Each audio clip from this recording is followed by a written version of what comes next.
Hi everyone, we are Nightmare Narratives and we are here to help you today. I know you will use this video to fall asleep before, so like the video and subscribe to the channel. Also, where are you from and what time are you watching? Now get comfortable and relax. It was a quiet, overcast afternoon when I first noticed the portrait. I had just returned home for the holidays, the scent of freshly baked gingerbread still lingering in the air from my mother's morning baking spree. Our family home, nestled in the peaceful countryside, was always a haven of comfort for me.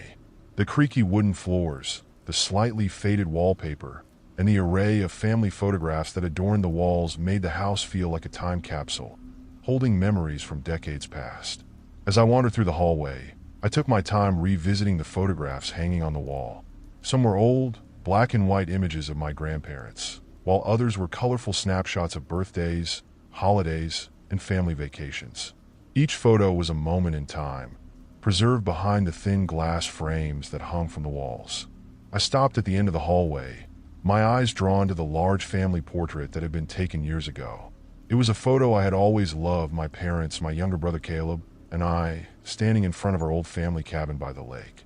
It was the last vacation we took together before I left for college. We were all smiling, arms around each other, with the sunlight casting a warm glow over us. But as I stared at the photo that day, something strange caught my eye. My heart skipped a beat. There, standing behind us in the portrait, was a figure I didn't recognize. I leaned in closer, squinting at the image, convinced my mind was playing tricks on me.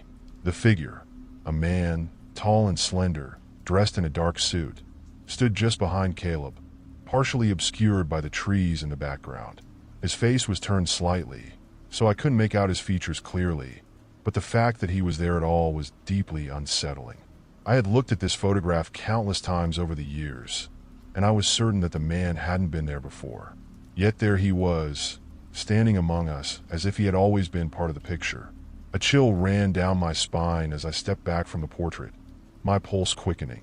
I quickly grabbed my phone and snapped a picture of the photo, zooming in on the mysterious figure. My mind raced with questions. How had I never noticed him before? Who was he, and why was he standing in our family portrait?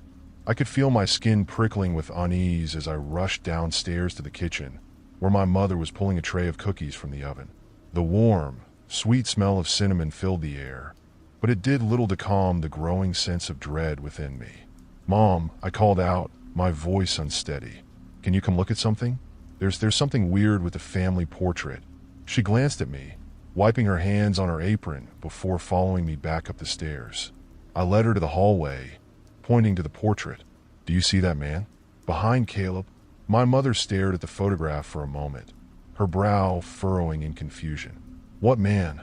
I blinked, stepping forward and pointing directly at the figure. "There, right there, behind Caleb. How can you not see him?" But as I looked at the photo again, the man was gone. The space where he had stood was now empty.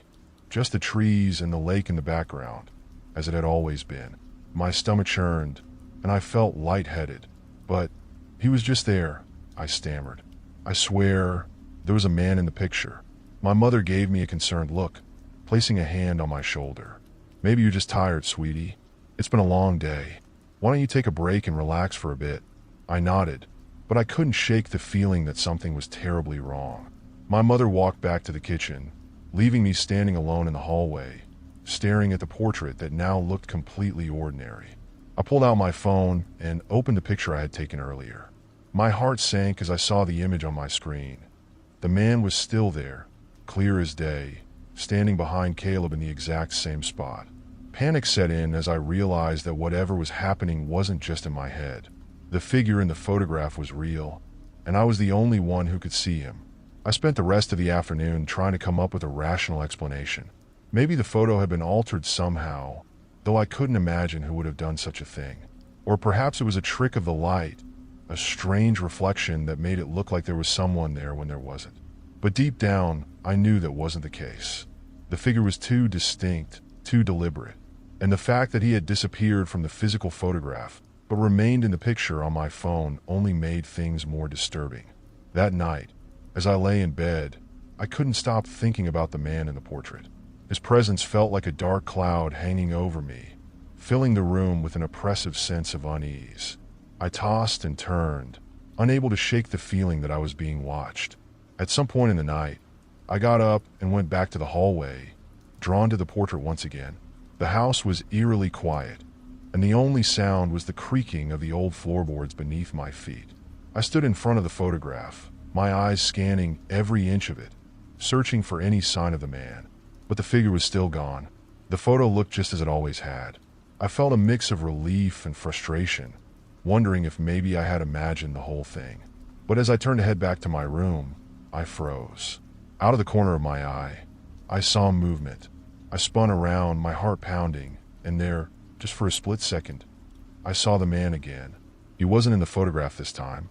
He was standing at the end of the hallway, watching me. I blinked, and he was gone. The following morning, I woke up feeling unsettled, as if the events of the previous night had followed me into my dreams. The vision of the man standing at the end of the hallway haunted my thoughts.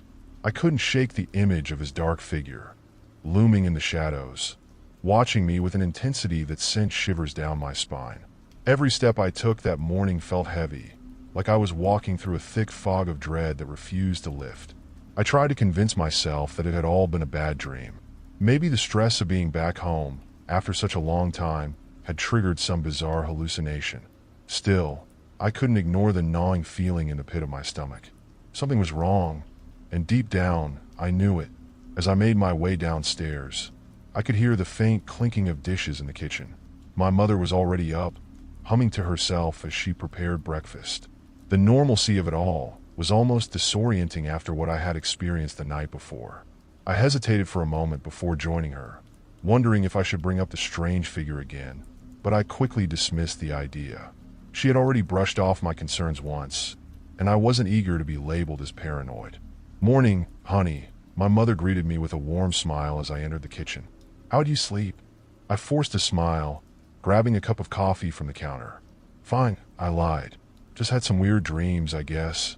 She nodded sympathetically. "It's always a bit strange coming back home after being away for so long. But don't worry, you'll settle in soon enough." I nodded absent-mindedly, my thoughts drifting back to the portrait in the hallway. After breakfast, I found myself standing in front of it once again, studying it with the same intensity as before. The photograph appeared normal, no mysterious figure lurking in the background this time. But the unease in my chest remained, a constant reminder that something was out of place. As the day wore on, little things around the house began to catch my attention. At first, they were small, almost imperceptible changes that could easily be dismissed as coincidences. But the more I noticed them, the harder it became to ignore the creeping sense of dread building inside me. The first strange occurrence happened that afternoon. I was sitting in the living room, flipping through an old photo album, when I heard a faint rustling sound coming from the corner of the room. I looked up, expecting to see a draft pushing against the curtains, but they were still. The air was stagnant, with no breeze to explain the noise. I stood up, my eyes scanning the room, but nothing seemed out of the ordinary. Just as I was about to sit back down, I caught a glimpse of something in the reflection of the mirror hanging on the wall. For a split second, I saw movement, like a shadow passing behind me. My heart raced as I turned around, but the room was empty. Shaking my head, I tried to brush it off. "Get a grip," I muttered to myself, refusing to let my mind spiral into irrational fear. But the moment lingered, leaving me feeling uneasy for the rest of the day. Later, as I helped my mother prepare dinner, I noticed another oddity. The kitchen was warm from the stove, the smell of roasted chicken filling the air. I was setting the table when I realized one of the chairs was slightly out of place, angled away from the table. I thought nothing of it at first, until I tried to push it back into position. The chair wouldn't budge. It was as if it were bolted to the ground, refusing to move even an inch. I frowned, giving it another shove, but it was completely stuck. My mother glanced over, noticing my struggle. "Everything okay?" she asked, her tone light, but I could sense the concern in her eyes. "Yeah, it's just this chair won't move," I replied, feeling ridiculous as the words left my mouth. She walked over and gave the chair a gentle push. To my astonishment, it slid back into place easily, as if nothing had been wrong with it at all. "There you go," she said with a smile, but I could tell she found the situation as strange as I did. I forced a laugh, trying to shake off the growing sense of dread. Must have been stuck on something, but deep down, I knew it hadn't been. The chair had been immovable, and yet, in my mother's hands, it was as light as ever. As the evening wore on, the small, unexplainable events began to pile up. Doors that had been closed were suddenly open. Lights flickered briefly, casting eerie shadows across the walls. Objects seemed to shift ever so slightly from where I had left them, though I could never be entirely sure if it was just my imagination. That night, I found myself standing in front of the family portrait once again. The figure wasn't there, but the feeling of being watched was. I couldn't shake the sensation that someone, or something, was lurking just beyond the edge of my vision, waiting for the perfect moment to reveal itself. I stared at the photograph, my mind racing with questions. Who was the man I had seen? Was he real, or was my mind playing tricks on me? And why did I feel like he was still here, hiding in the shadows of my childhood home? Suddenly, I heard a faint noise, a soft thud, like something falling to the floor. My heart leapt into my throat as I turned toward the sound, my pulse quickening.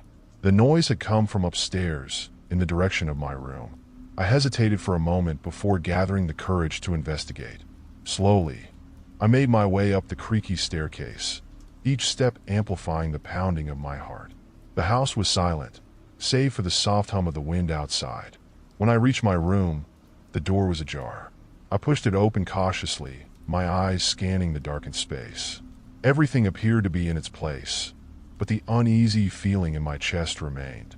I turned on the light, and that's when I saw it.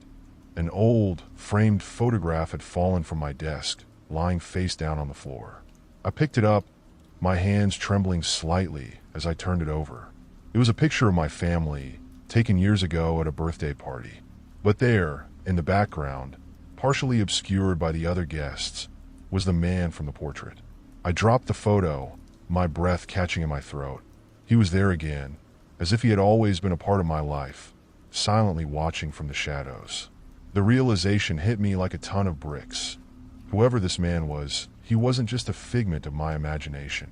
He was real, and he had been following me for years. The next few days were a blur of anxiety, confusion, and sleepless nights.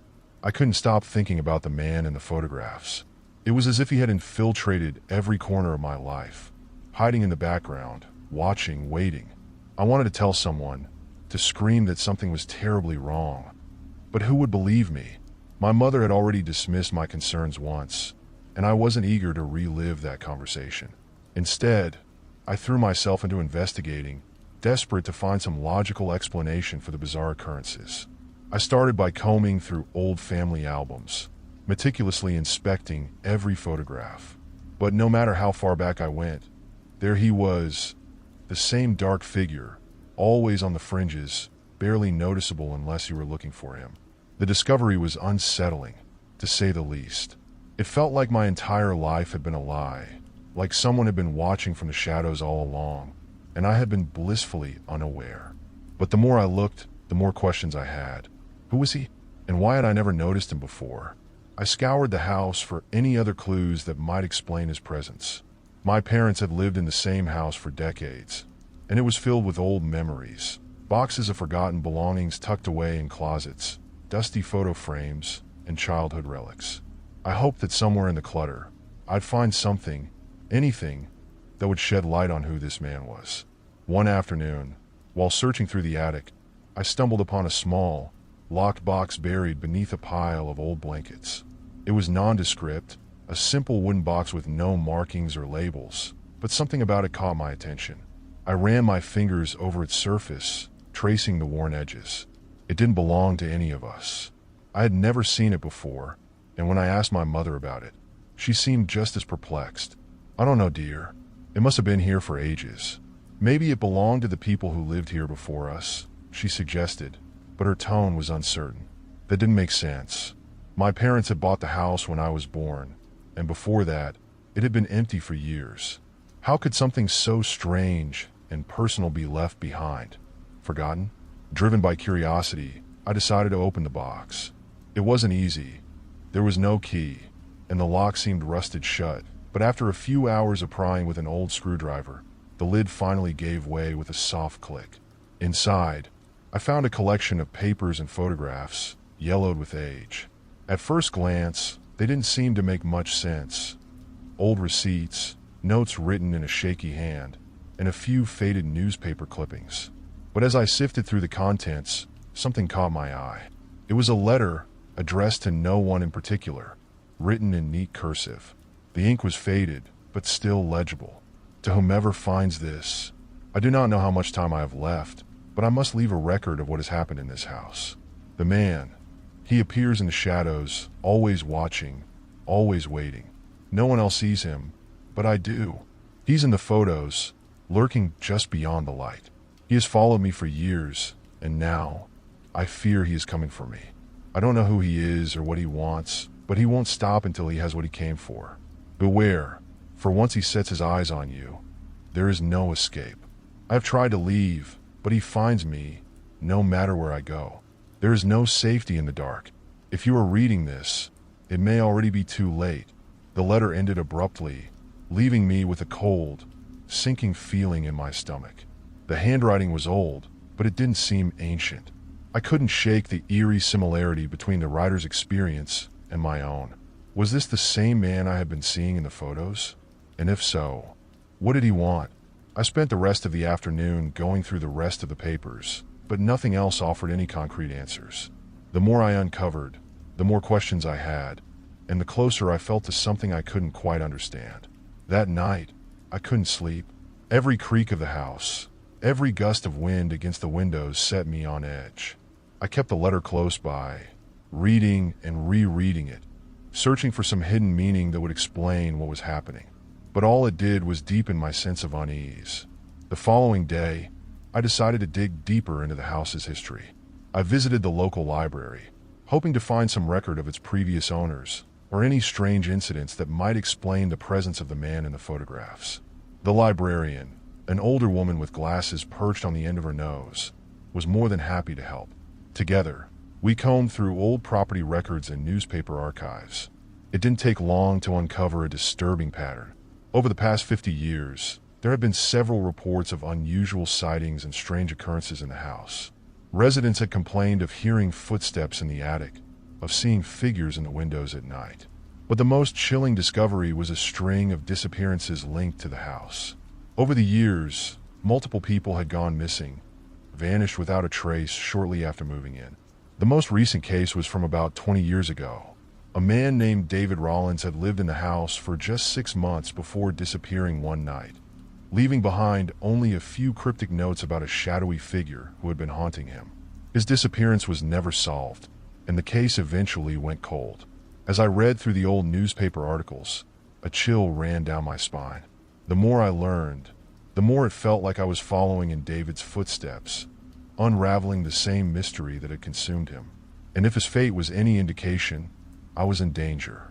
That night, as I returned home, the air around the house felt different, heavier somehow. The familiar creaks of the old house now seemed ominous, like they were trying to warn me of something. I hesitated at the front door, the key trembling in my hand. Part of me wanted to run, to leave and never look back, but I knew that wasn't an option. As soon as I stepped inside, I could feel it, the man's presence. He was here, watching, just like in the photographs. I knew he was close, and this time, he wouldn't remain in the shadows for long. The tension in the house was palpable. Each creak of the floorboards, each distant sound of wind brushing against the windows, made me flinch. My every instinct told me to leave, but something kept me anchored to the house, compelled to unravel the mystery no matter how terrifying it became. That night, I couldn't ignore the sensation that I wasn't alone. The air had changed, as if the house itself was bracing for something to happen. I sat at the kitchen table, staring at the family portrait again. The man in the photograph was still there, looming in the background, his face barely visible, but enough to make my heart race. I had been through every other family photo, and he was always present, always lurking but never truly clear. I thought about the letter I had found, the desperate warning from someone who had experienced the same eerie presence. That person had been consumed by it, But I refused to let fear overtake me. Determined to face whatever was haunting me, I armed myself with the only thing I could think of: information. I needed to understand this man, this entity, if I ever hoped to escape his grasp. I kept my computer open late into the night, searching for anything that could explain what was happening. Strange occurrences in old homes, shadowy figures in photographs, and urban legends about mysterious stalkers haunted my search history. Just after midnight, the power in the house flickered. The lights dimmed for a brief moment, then came back on, but the sudden shift rattled me. I felt my pulse quicken. It wasn't unusual for an old house like this to have electrical problems, but the timing felt too coincidental. I stared at the screen, trying to focus on my research, but I couldn't shake the feeling that something was about to happen. And then I heard it. A faint sound, like a footstep, echoed from upstairs. I froze, straining to listen. Another step, louder this time, reverberated through the silence. My heart pounded in my chest as I slowly stood up, my body tense with fear. The footsteps grew louder, closer, as if someone, or something, was descending the staircase. I grabbed the nearest object for protection, a kitchen knife, and stood at the foot of the stairs, my breath shallow and rapid. The old wooden stairs creaked under the weight of something heavy, but there was no one in sight. My eyes darted up and down the staircase, scanning for movement, but all I saw was darkness. I gripped the knife tighter, unsure of what to expect. Suddenly, the footsteps stopped. Silence. For a moment, I considered the possibility that it had all been in my head, that maybe the stress and fear were making me hear things. But then I saw it. A shadow, faint but unmistakable, moving at the top of the stairs. My heart nearly stopped. The shadow didn't resemble a person. It was more like a distortion, a blur of darkness, as if something was there, but not fully present in this world. My legs felt like they were made of lead, but I forced myself to move, taking a cautious step back. The shadow remained at the top of the stairs, unmoving, watching. I couldn't see any features, no face or body, just a vague silhouette that filled me with dread. I took another step back, and the shadow moved, swiftly, silently, descending the stairs with unnatural speed. I stumbled backward, nearly dropping the knife as I ran into the living room. My hands shook, and I barely managed to steady myself as I looked around for any escape route. The front door was too far, and the windows were sealed shut with thick, old paint. I was trapped. I could hear the footsteps again, now behind me, slow and deliberate. I turned around, expecting to see the shadow closing in, but the room was empty. The hairs on the back of my neck stood on end. Something wasn't right. I knew it was there, but it was toying with me, waiting for the right moment to strike. My mind raced, trying to figure out what to do. Could I confront it? Would running even help? I had no answers, but I wasn't ready to give up. I darted toward the hallway, my footsteps echoing through the house. The air around me felt heavier with each step, as though the house itself was alive, pressing down on me. Just as I reached the front door, a sudden force slammed it shut. I jumped back, startled. The door had been open a second ago. My hand instinctively reached for the doorknob, but it wouldn't budge. I yanked at it, but it was locked from the inside. I was trapped, with no way out. A cold whisper brushed against my ear, sending a shiver down my spine. I spun around, knife raised, but no one was there. My breath came in ragged gasps as I backed away from the door, my eyes scanning the room for any sign of movement. And then, from the corner of my eye, I saw it.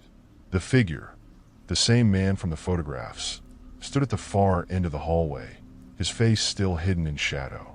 But now, he was closer than ever before, his presence undeniable. I couldn't make out his features, but the sheer terror he exuded was enough to freeze me in place. He didn't move, didn't speak. He just stood there, watching, waiting, as if daring me to make the next move. My mind screamed for me to do something, anything, but my body refused to cooperate. It was as if he had taken control of the air around me, suffocating me with fear. I knew then that this was no ordinary haunting. This man, this entity, had been part of my life for years, silently lurking in the background, unnoticed until now. And now that I had seen him, there was no going back. He was here, and he wasn't going to leave until he got what he wanted. With a burst of adrenaline, I bolted toward the kitchen. If I could just make it to the back door, maybe I could escape. But as I ran, the lights flickered again, and the temperature in the house plummeted. My breath came out in visible puffs of air, and my hands grew numb from the cold. It was like stepping into another world, a place where the rules of reality no longer applied. I reached the kitchen, only to find the back door locked as well. Panic set in as I frantically searched for another way out. The windows, the doors, everything was sealed shut, as if the house itself was conspiring against me. Then, from behind me, came the sound of footsteps again, slow, deliberate, coming closer with each passing second. I turned, knife in hand, ready to face whatever was coming. But this time, there was no shadow, no figure. Instead, the house seemed to close in around me, the walls narrowing, the darkness deepening. The air grew thick with a sense of impending doom. And then, just as suddenly as it had begun, the footsteps stopped. The house fell silent once more, and I was left standing in the kitchen, knife trembling in my grip, unsure of what had just happened. But one thing was clear. The man in the photographs was no longer content with lurking in the background. He had made his presence known, and now there was no escaping him. After the terrifying encounter in the kitchen, I spent the night wide awake, my heart racing with every small noise the house made.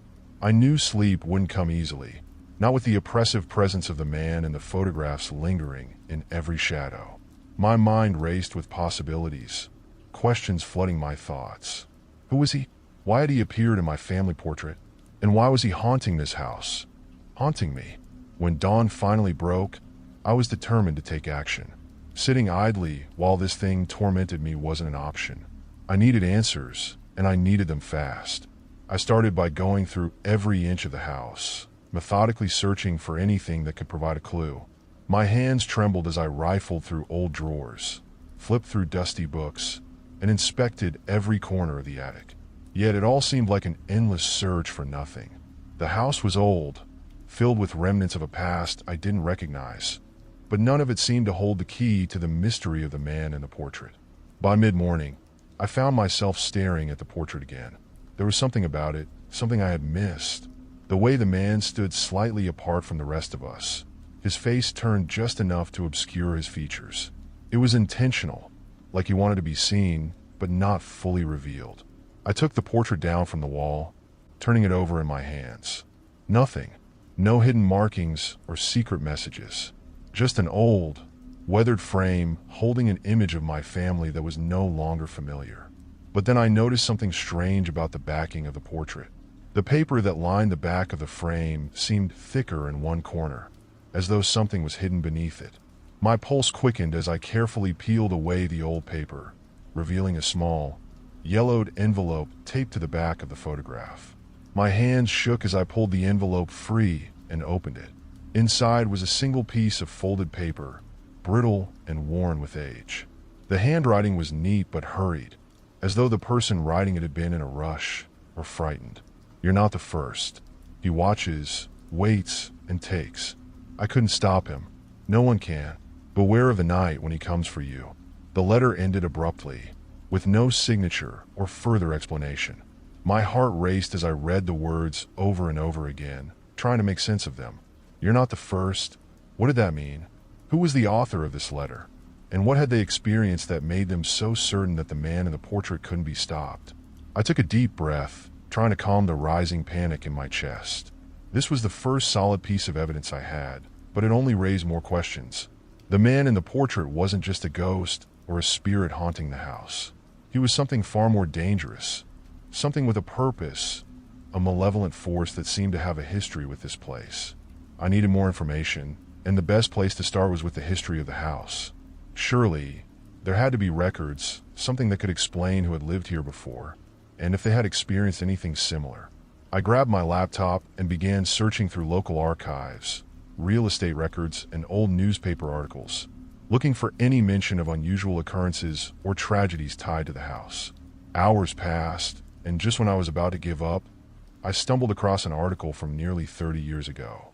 The headline sent a chill down my spine. Family mysteriously disappears from home.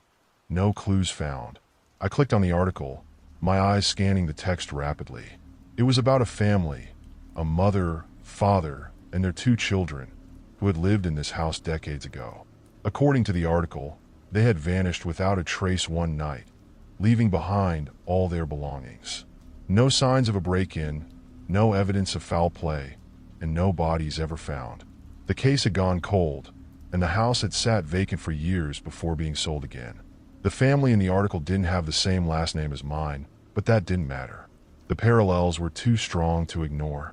They had lived in the same house, and now, years later, I was experiencing something eerily similar. As I read through the article again, I noticed a small detail that made my blood run cold. There was a photograph of the family included in the article, a black and white image of the parents and their 2 children, standing in front of the house, smiling. But in the background, barely visible, stood the same man from my family portrait. His face was obscured in the same way, but there was no mistaking him. He had been there, watching them, just as he was watching me now. I sat back in my chair, stunned. The man in the photograph wasn't just haunting me. He had been haunting this house for decades, maybe longer. And every family that had lived here had disappeared, leaving no trace behind. The letter I had found, the warnings in the article, they all pointed to the same horrifying conclusion. I was next, but I refused to accept that. There had to be a way to stop him, to break whatever curse had been laid on this house. I just needed to figure out how. I decided to dig deeper into the local history, specifically looking for any records of unusual deaths, disappearances, or supernatural occurrences. I spent the next few days poring over old documents, visiting the local library, and speaking to anyone who might have information about the house. It wasn't easy.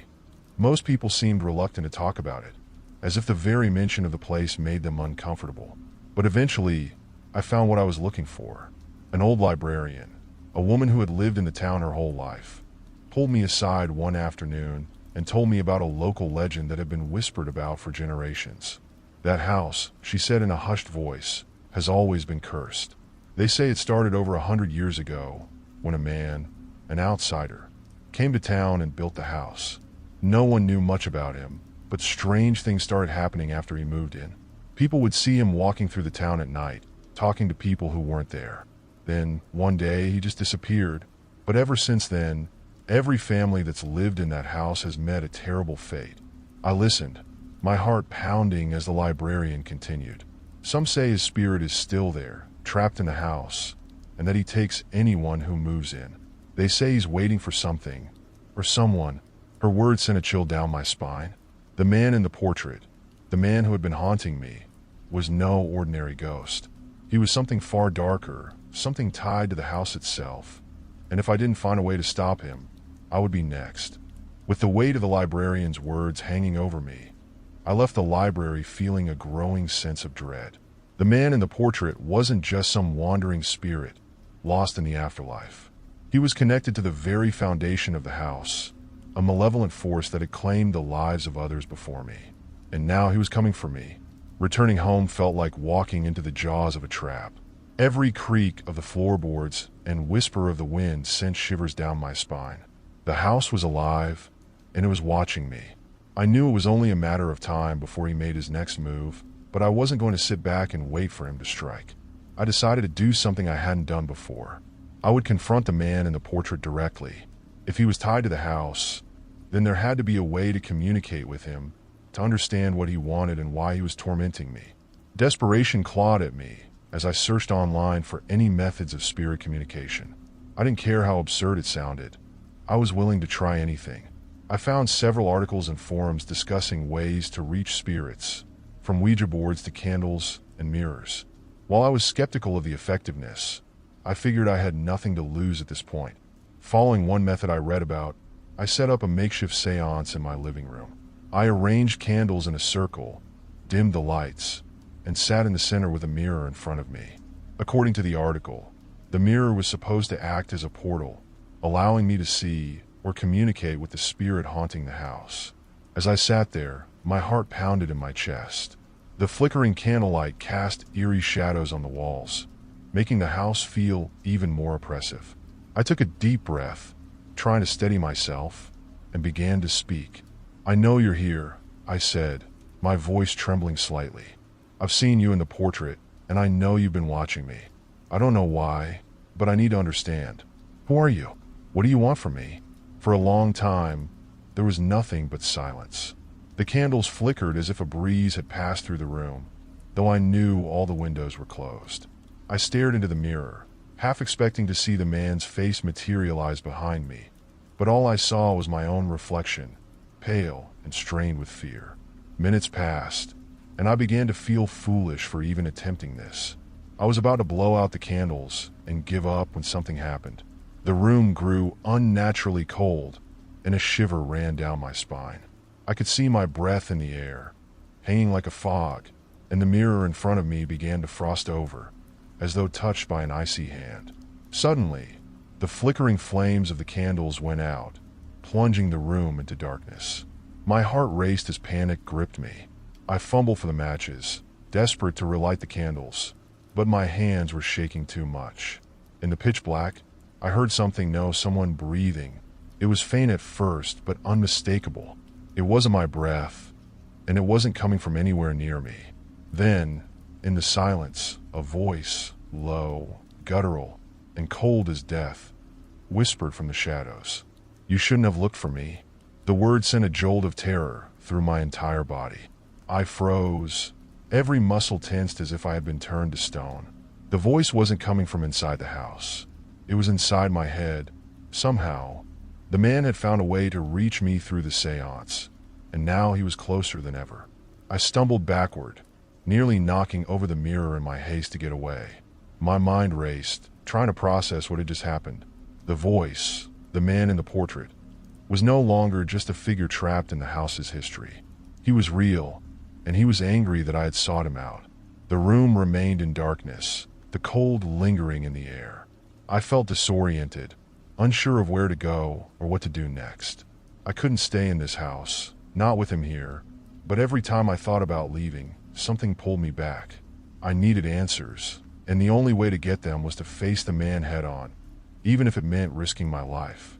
The next few days were filled with sleepless nights and a growing sense of dread. Every shadow seemed to move, every noise felt deliberate. It was as if the house itself had become a living thing, working in tandem with the spirit to break me down. I started to feel like I was being watched constantly, even when I was alone. But then something unexpected happened. While I was rummaging through an old chest in the attic, looking for any more hidden letters or clues, I came across a small, leather-bound book. Its cover was worn and cracked with age, and the pages were yellowed and brittle. It didn't look like much at first glance, but as I flipped through it, I realized it was a journal. The handwriting was familiar. It was the same as the letter I had found behind the portrait. This journal belonged to whoever had written the cryptic warning. I scanned the pages eagerly, hoping for more insights into what I was dealing with. The entries were disjointed, filled with fear and desperation. The writer, who I now knew was a woman named Eleanor, had lived in the house long before my family did. She had been haunted by the same man, appearing in her family's photographs and tormenting them until, one by one, they disappeared.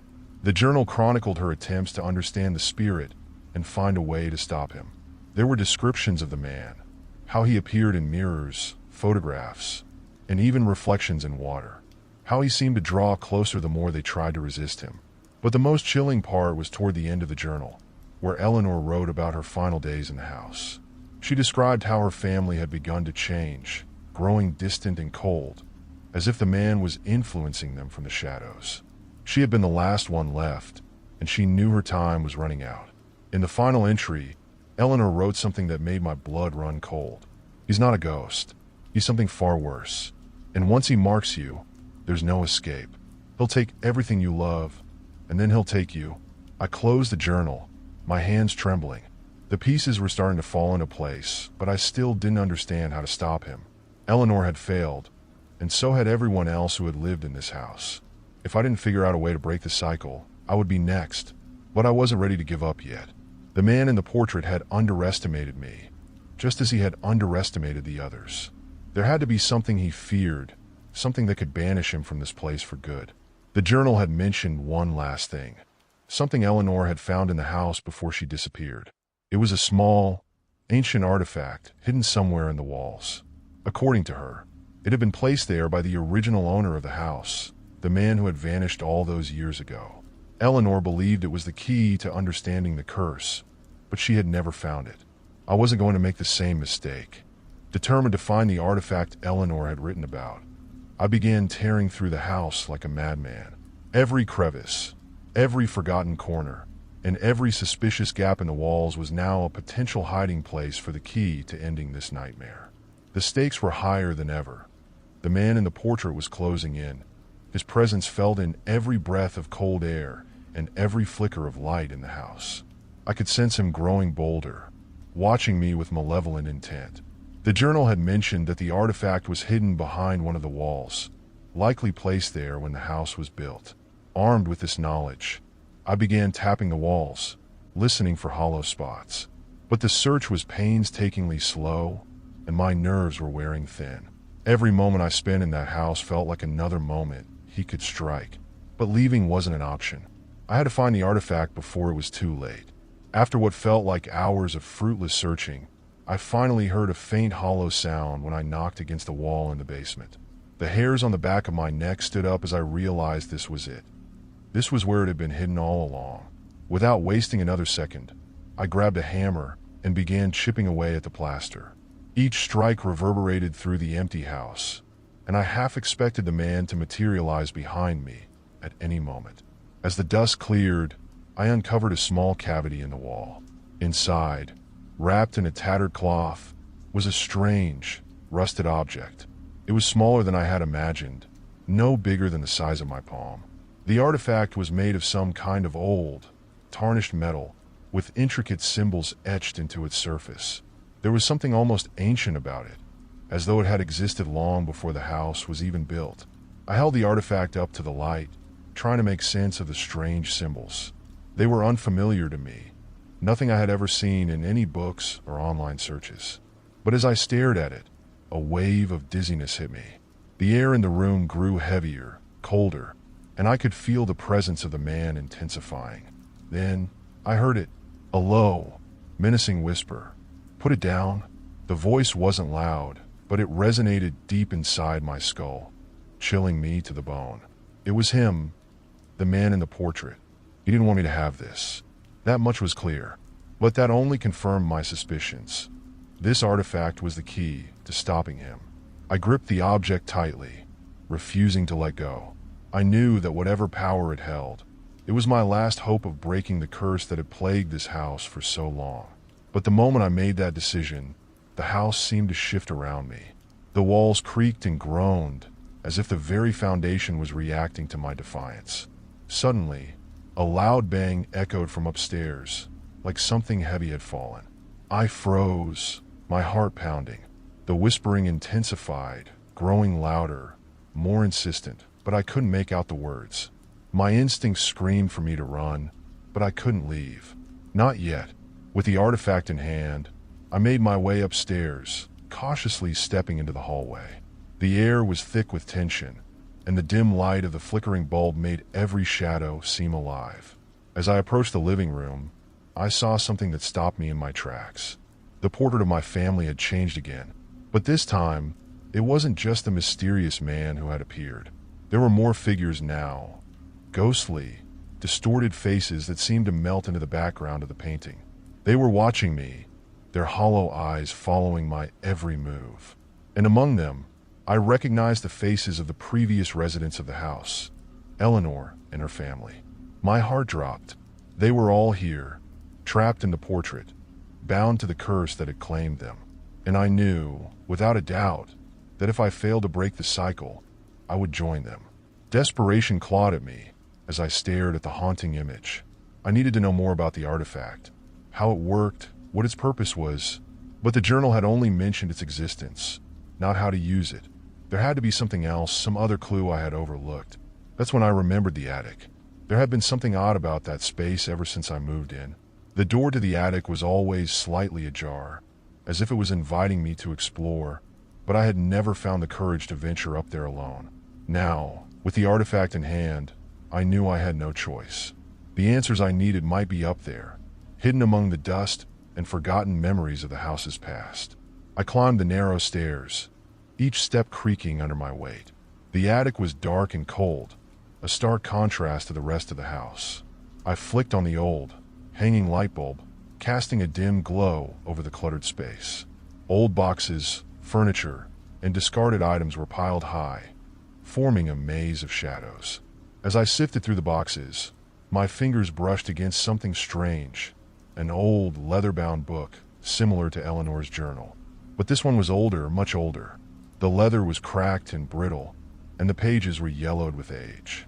The writing inside was difficult to read, but I could make out enough to understand that this book was about the house itself. It chronicled its construction, its original owners, and the strange events that had plagued it over the centuries. And then I found it a section about the artifact. According to the book, the artifact had been created by the original owner of the house, a man named Isaac Calder, who had been a practitioner of dark, forbidden magic. The symbols etched into the artifact were part of an ancient ritual designed to bind a soul to the house. Isaac had used it to trap a malevolent spirit, a demon of sorts, within the walls of the house. But over time, the binding had weakened, and the spirit had begun to escape, latching onto the souls of those who lived there. The book described how the artifact could be used to strengthen the binding once more, but it came with a warning. The ritual required a sacrifice. To successfully rebind the spirit to the house, someone had to willingly give up their life. Isaac had done it centuries ago, sacrificing himself to contain the demon. But now, someone else would have to do the same. The weight of the realization hit me like a ton of bricks. If I wanted to stop the man in the portrait, if I wanted to break the curse, I would have to make the ultimate sacrifice. I sat there in the cold, dusty attic, the artifact heavy in my hand. The choice was clear, but it wasn't an easy one. Could I really give up my life to save future generations from this curse? Would I be able to leave my family behind, knowing that they would never see me again? The thought of becoming another lost soul, trapped within the walls of the house, terrified me. But the alternative, letting the man in the portrait continue his reign of terror, was even worse. I knew what I had to do. The attic's air felt heavier than ever after reading about the ancient ritual. The sacrifice had demanded pressing down on my chest like an iron weight. The book's pages seemed to pulse with the knowledge of all those who had come before me, those who had tried and failed to stop the man in the portrait. But I was different, or so I told myself. I had the artifact, I had the journal, and now I had the knowledge of what needed to be done. There was no more time to waste. With the rusted artifact clenched in my hand, I descended from the attic. The atmosphere in the house had shifted again. It was darker, colder, and the very walls seemed to be closing in. The shadows lengthened unnaturally, and the oppressive silence made every small sound echo eerily through the empty halls. The man in the portrait was close. I could feel his presence lurking just out of sight. Every hair on the back of my neck stood on end, as though he was watching, waiting for me to fail. I had made up my mind. If this was to end, it would end tonight. I moved back to the living room where the portrait loomed above the fireplace. His eyes, now fully open, glared down at me with an intensity that made my skin crawl. The other faces, the previous victims, seemed more defined now, as if they, too, were watching, silently pleading with me to do what they could not. There was a deep, thrumming sound in the air, a vibration that seemed to come from the very bones of the house. I placed the artifact on the floor in front of the portrait, feeling the chill radiating from it, and pulled the book from under my arm. I flipped back to the page detailing the ritual, my hands shaking as I read aloud the incantation scrawled in the old, archaic script. The words felt wrong in my mouth, like I was speaking something that had been forgotten for a reason. The temperature in the room plummeted as soon as I began, my breath fogging in front of me as I continued to chant. The house responded immediately. The walls groaned and creaked, as if the very structure was straining under the weight of something immense. I could feel the presence of the man growing stronger, the dark energy swirling through the air like a storm gathering above me. The ground beneath my feet trembled, and suddenly, the fireplace roared to life with an intense, unnatural flame. The flickering fire cast long, dancing shadows across the room, and in that moment, I knew that the ritual had begun in earnest. I couldn't stop now. As I continued to chant, a voice, not my own, joined me, echoing from the shadows. The man from the portrait was speaking. His voice was deep, otherworldly, and filled with malice. "You cannot bind me," he hissed, his words slithering through the room like a serpent. "You are nothing, another fool who believes they can stop what has always been." The lights in the house flickered violently, and I could feel a dark force pushing against me, trying to stop me from completing the ritual. But I pushed back, shouting the incantation over his voice. The words grew louder, more forceful, until they were almost a scream. The air vibrated with energy, and the room itself seemed to warp and bend around me. The faces in the portrait twisted and contorted, as if in pain. The man's eyes glowed a bright, malevolent red, his mouth open in a silent scream of rage as the power of the artifact began to take hold. The wind howled through the room, knocking over furniture, and I could hear the walls cracking under the pressure. But I couldn't stop. I had to finish the ritual. Suddenly, the floor beneath me gave way with a violent crack, and I was thrown to the ground. The artifact rolled out of my grasp, spinning wildly before it came to a stop near the fireplace. For a brief moment, everything was still. The fire dimmed, and the oppressive energy that had filled the room seemed to dissipate. I thought I had done it. I thought I had won. But then, the shadows moved. From the corner of my eye, I saw him, the man from the portrait. He stepped out of the darkness, his body tall and gaunt, his eyes burning with an unnatural light. His face was twisted into a grotesque smile, one that promised nothing but pain. He was free, no longer confined to the painting, no longer just a lingering presence in the house. He was real, and he was here. I scrambled to my feet, backing away as he approached, his movements slow and deliberate. The artifact was just out of reach, and I knew I had to get to it before he did. But the sheer terror of his presence rooted me to the spot. His voice filled the room again, low and filled with venom. "You thought you could stop me? You thought you could bind me with those ancient words? You were too late. I am beyond that now." His hand reached out, long, bony fingers stretching toward me. I could feel the air around him grow colder, like a creeping frost that was slowly enveloping me. Every instinct screamed for me to run, but my feet wouldn't move. The weight of his presence bore down on me, crushing my will to fight. But then, something unexpected happened. From the shadows, another figure appeared. It was faint, almost transparent, but I recognized her immediately. Eleanor. Her ghostly form stood between me and the man, her face set in determination. She looked at me, her eyes filled with a silent plea. She mouthed one word, "Now." With a surge of adrenaline, I broke free from the terror that had gripped me. I lunged toward the artifact, grabbing it just as the man's hand closed in on me. As soon as my fingers touched the cold metal, a shock of energy surged through me. I could feel the power of the artifact hum in my hand, resonating with the dark magic that had created it. I didn't hesitate. With all the strength I could muster, I raised the artifact and slammed it into the ground, shattering the floor beneath it.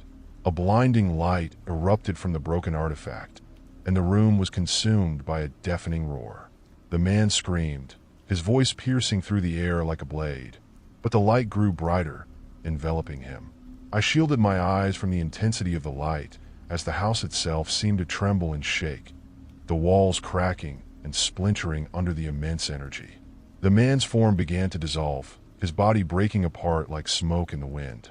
His scream grew fainter until it was nothing more than a whisper. And then silence. The house was still. I opened my eyes slowly, the harsh light fading into darkness. The man was gone. The oppressive presence that had haunted the house for so long was no more. But the cost had been high. The artifact lay in pieces on the ground, its power spent. The portrait, too, was different. The faces were gone. All of them. Eleanor, her family, and even the man, erased, as if they had never been. The house felt different now, quieter but not in a comforting way. There was an emptiness here, a void left behind by centuries of dark magic and torment. I stood there for what felt like hours, staring at the shattered remnants of the artifact, trying to process what had just happened. The sacrifice had been made, but not in the way I had expected. I hadn't given up my life, but I had destroyed something ancient, something powerful, and I wasn't sure if that was a victory or not. In the wake of the final confrontation, the house seemed eerily still. The oppressive energy that had haunted it for so long had vanished, leaving behind a silence that was almost unnatural. I stood amidst the wreckage, the shattered pieces of the artifact at my feet, and the remnants of the portrait, now nothing more than an empty frame. For the first time in days, I felt a strange sense of peace, though it was tinged with an underlying unease. The man from the portrait was gone, erased from existence along with the faces of the other victims. But the weight of everything that had happened still lingered heavily on my shoulders. I had survived, but at what cost? The house felt different now. The air was no longer cold and thick with the presence of something otherworldly. Instead, it was empty, almost hollow, as if the very soul of the place had been ripped out. I walked slowly through the room, my steps echoing in the silence. The old wooden floor creaked beneath my feet, but it no longer felt threatening. Still, there was a part of me that couldn't shake the feeling that something was missing. As I moved toward the front door, I hesitated, glancing back at the fireplace where the portrait had once hung. The frame was still there, but it was barren now, devoid of the sinister image that had once haunted me. It was strange seeing it like this. For so long, that portrait had been the center of everything, the key to the darkness that had consumed this house. And now it was just gone. I turned away and stepped outside, closing the door behind me. The night air hit me like a cold wave, but it was refreshing, grounding me in the reality that I had been pulled away from for so long. The moon hung low in the sky, casting a pale glow over the neighborhood. The world outside the house seemed unchanged, as if the horrors I had faced within had never even existed. But I knew the truth. As I walked down the street, the events of the past days played over and over in my mind. The discovery of the portrait, the strange occurrences, the terrifying confrontation. It all seemed so surreal now, like a nightmare that I had just woken up from. But the pain in my body and the exhaustion in my bones were very real reminders that it had all happened. I reached my own house and paused at the door, the familiar comfort of home tugging at me. I wanted nothing more than to step inside, collapse into my bed, and forget about everything. But something stopped me. There was a nagging feeling in the back of my mind, a question that I couldn't shake. Had I truly stopped him? The man from the portrait was gone, but his influence had run deep. The rituals, the dark magic, the strange artifact. It was all connected to something far older and far more dangerous than I had initially understood. I had only uncovered a small piece of the puzzle, and there was still so much I didn't know. I stepped inside my house, locking the door behind me, and made my way to the living room. The silence was comforting in a way, but also unsettling. It was too quiet, too still, as if the house was holding its breath, waiting for something to happen. I shook off the thought and collapsed onto the couch, my body finally giving in to the exhaustion. For a while, I just sat there, staring at the ceiling, trying to make sense of everything. But the more I thought about it, the more questions I had. What had the man in the portrait truly wanted? Why had he targeted me, of all people? And what had become of Eleanor and the others who had been trapped in the portrait with him? Had I freed them, or had I condemned them to something worse? The answers were out there somewhere, but right now, I was too tired to search for them. I drifted off to sleep on the couch, my mind still racing, but my body too exhausted to keep up. My dreams were a tangled mess of images. Faces from the portrait, the eerie glow of the artifact, the man's twisted smile. But there was one image that stood out, one that lingered even after I woke up. It was the portrait, but not the one I had destroyed. It was a new portrait, one I hadn't seen before. In the dream, it hung in a dark room, illuminated by a single flickering candle. And there, in the center of the canvas, was a figure me. I jolted awake, my heart pounding in my chest. It was just a dream, I told myself. Just a leftover fragment of the nightmare I had lived through. But as I sat there in the darkness, the image of that portrait refused to leave my mind. I tried to shake it off, but the unease remained. What if the man from the portrait hadn't been destroyed? What if, somehow, he had found a new way to survive? A new way to continue his twisted ritual? The thought sent a shiver down my spine. I knew I couldn't ignore it. I had to know the truth. If there was even a chance that the man was still out there, that he was still a threat, I had to find out. I stood up, grabbing my jacket, and headed back outside. The night was darker now, the moon obscured by thick clouds. I made my way back to the abandoned house, my heart racing with a mixture of fear and determination. The house loomed ahead, silent and foreboding, just as it had been before. But something was different now. The door, which I had closed behind me earlier, was slightly ajar, as if someone had been inside. I hesitated for a moment, my hand hovering over the doorknob. I didn't want to go back in, not after everything that had happened. But I had no choice. If there were answers to be found, they were in that house. I pushed the door open and stepped inside. The air was still, but there was an undeniable sense of something waiting. I moved through the house cautiously, my eyes scanning every shadow, every corner, looking for any sign of movement. But the house was empty, just as it had been before. I made my way to the living room, where the portrait had once hung. The empty frame still sat above the fireplace, a grim reminder of everything that had happened. I stared at it for a long moment, half expecting something to move, to shift, to change, but it remained still. Then, just as I was about to turn away, I noticed something. There, on the floor in front of the fireplace, was a small piece of paper. I bent down and picked it up, my hands shaking as I unfolded it. The handwriting was unfamiliar, but the words sent a chill through my entire body. You destroyed one portrait, but there are many more. I dropped the note, my mind racing. What did it mean? Were there more houses, more portraits, more victims? Before I could even process the thought, I heard a noise behind me. A soft creak, like someone stepping on the old wooden floor. I spun around, my heart in my throat, but there was no one there, just the shadows, and the sense that I was no longer alone. The air in the abandoned house felt charged, electrified by the knowledge that I was not alone. My heart raced as I turned slowly, scanning the room for any sign of movement. The shadows danced ominously in the dim light, but nothing materialized. I was both terrified and compelled to uncover the truth, whatever it might reveal. As I cautiously moved deeper into the house, every creak of the floorboards echoed like thunder in the silence. The walls seemed to close in around me, filled with the weight of secrets long buried. My mind raced with questions. How many more portraits were there? Who had left the note? And, most importantly, what had I truly unleashed when I destroyed the one that had tormented me? The living room felt like the heart of the house, a place where the fabric of reality and the supernatural intertwined. I approached the empty frame once more, the fireplace cold and dark. My thoughts drifted back to the dream, the new portrait that had depicted me. What if I had become part of a much larger story, one that I had only scratched the surface of? Suddenly, a cold draft swept through the room, sending shivers down my spine. The door behind me swung shut with a bang, trapping me inside. Panic surged, but I forced myself to breathe, to think. The walls felt like they were closing in, as if the house itself was alive, watching me, waiting for me to make my next move. I felt drawn to the hallway leading deeper into the house. A flickering light emanated from the far end, casting long shadows that twisted and curled like tendrils of smoke.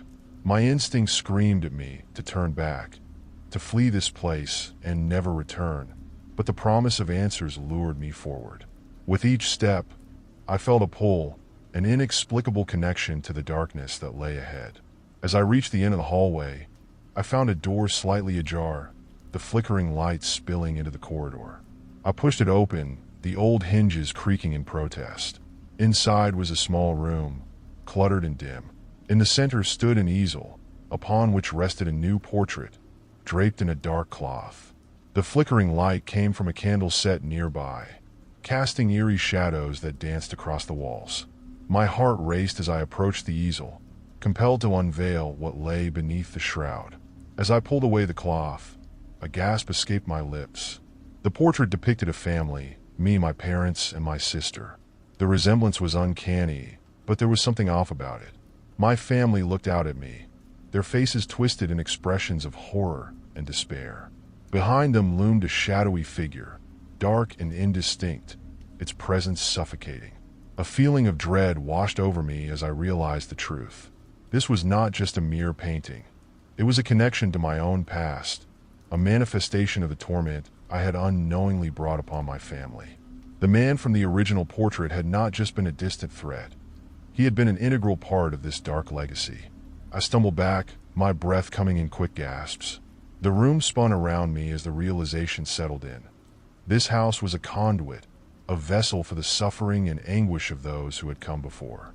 And I was now entwined in that web of despair. As I tried to comprehend what this meant, a sudden chill filled the room, and the shadowy figure in the portrait began to shift. My heart pounded in my chest as it reached out, the darkness spilling from the canvas and creeping toward me. I backed away, but the shadows wrapped around me, pulling me closer to the painting, to the family trapped within. "No!" I screamed, fighting against the encroaching darkness. "You won't take me." But the figure was relentless, whispering dark promises in a voice that echoed with the pain of countless souls. "Join us," it beckoned. "Become part of the family. Your pain will be eternal, and your legacy will live on." In that moment, I realized that I had to fight back, not just for myself, but for my family, for those who had suffered before me. The strength of my love for them surged through me, and with it came a fierce determination. I would not allow myself to be consumed by this darkness. Summoning every ounce of courage, I focused on the memory of my family, laughter shared at the dinner table, our trips to the park, the warmth of their hugs. I reached deep within myself, calling upon that love to push back against the shadows that threatened to engulf me. "No!" I shouted again, my voice echoing through the room. "I will not let you take me." With that declaration, a brilliant light exploded from within me, illuminating the room and banishing the darkness. The shadowy figure recoiled, its form flickering and twisting in agony as the light consumed it. The portrait began to dissolve, the faces of my family glowing brightly before finally shattering into a million shards of light. As the light faded, I collapsed to the floor, gasping for breath. The room was now empty, the easel gone, the darkness banished. I could still feel the remnants of the shadows lingering in the corners, but they were no longer a threat. I had broken the cycle. With trembling hands, I stood up, taking one last look around the room. It felt as if a weight had been lifted, the oppressive energy replaced by a gentle warmth. I had confronted the darkness and emerged victorious. As I walked toward the exit, I realized that while the battle was won, the war was not over. I had severed the connection to the portraits, but the darkness in the world would always remain. I needed to ensure that this legacy of suffering would not continue, not just for myself, but for everyone who had ever been touched by it. The night air greeted me as I stepped outside, the moon shining brightly overhead. I took a deep breath, filling my lungs with the cool, fresh air, and felt a sense of relief wash over me. I was free, but in that freedom, I also found a new resolve. I would research the history of the house, uncover its secrets, and ensure that no one else fell victim to its dark influence. The echoes of the past would guide me, reminding me that love could triumph over darkness, but it required vigilance and courage. As I made my way back home, I felt a renewed sense of purpose. I had faced my fears, conquered the darkness, and emerged stronger than ever. But the journey was just beginning. There were more stories to uncover, more shadows to chase away. And so, I embraced the night, knowing that I would continue to fight against the darkness, for my family and for all those who had suffered in silence. The portrait had been just the beginning. The real adventure was only just beginning. If you like the story, don't forget to subscribe and like the video. Let's begin the next story. The sun had just begun to dip below the horizon, casting long shadows across my home as I settled in for the night. I had lived in this old house for years, inheriting it from my late grandmother, who had always been a bit of an enigma herself.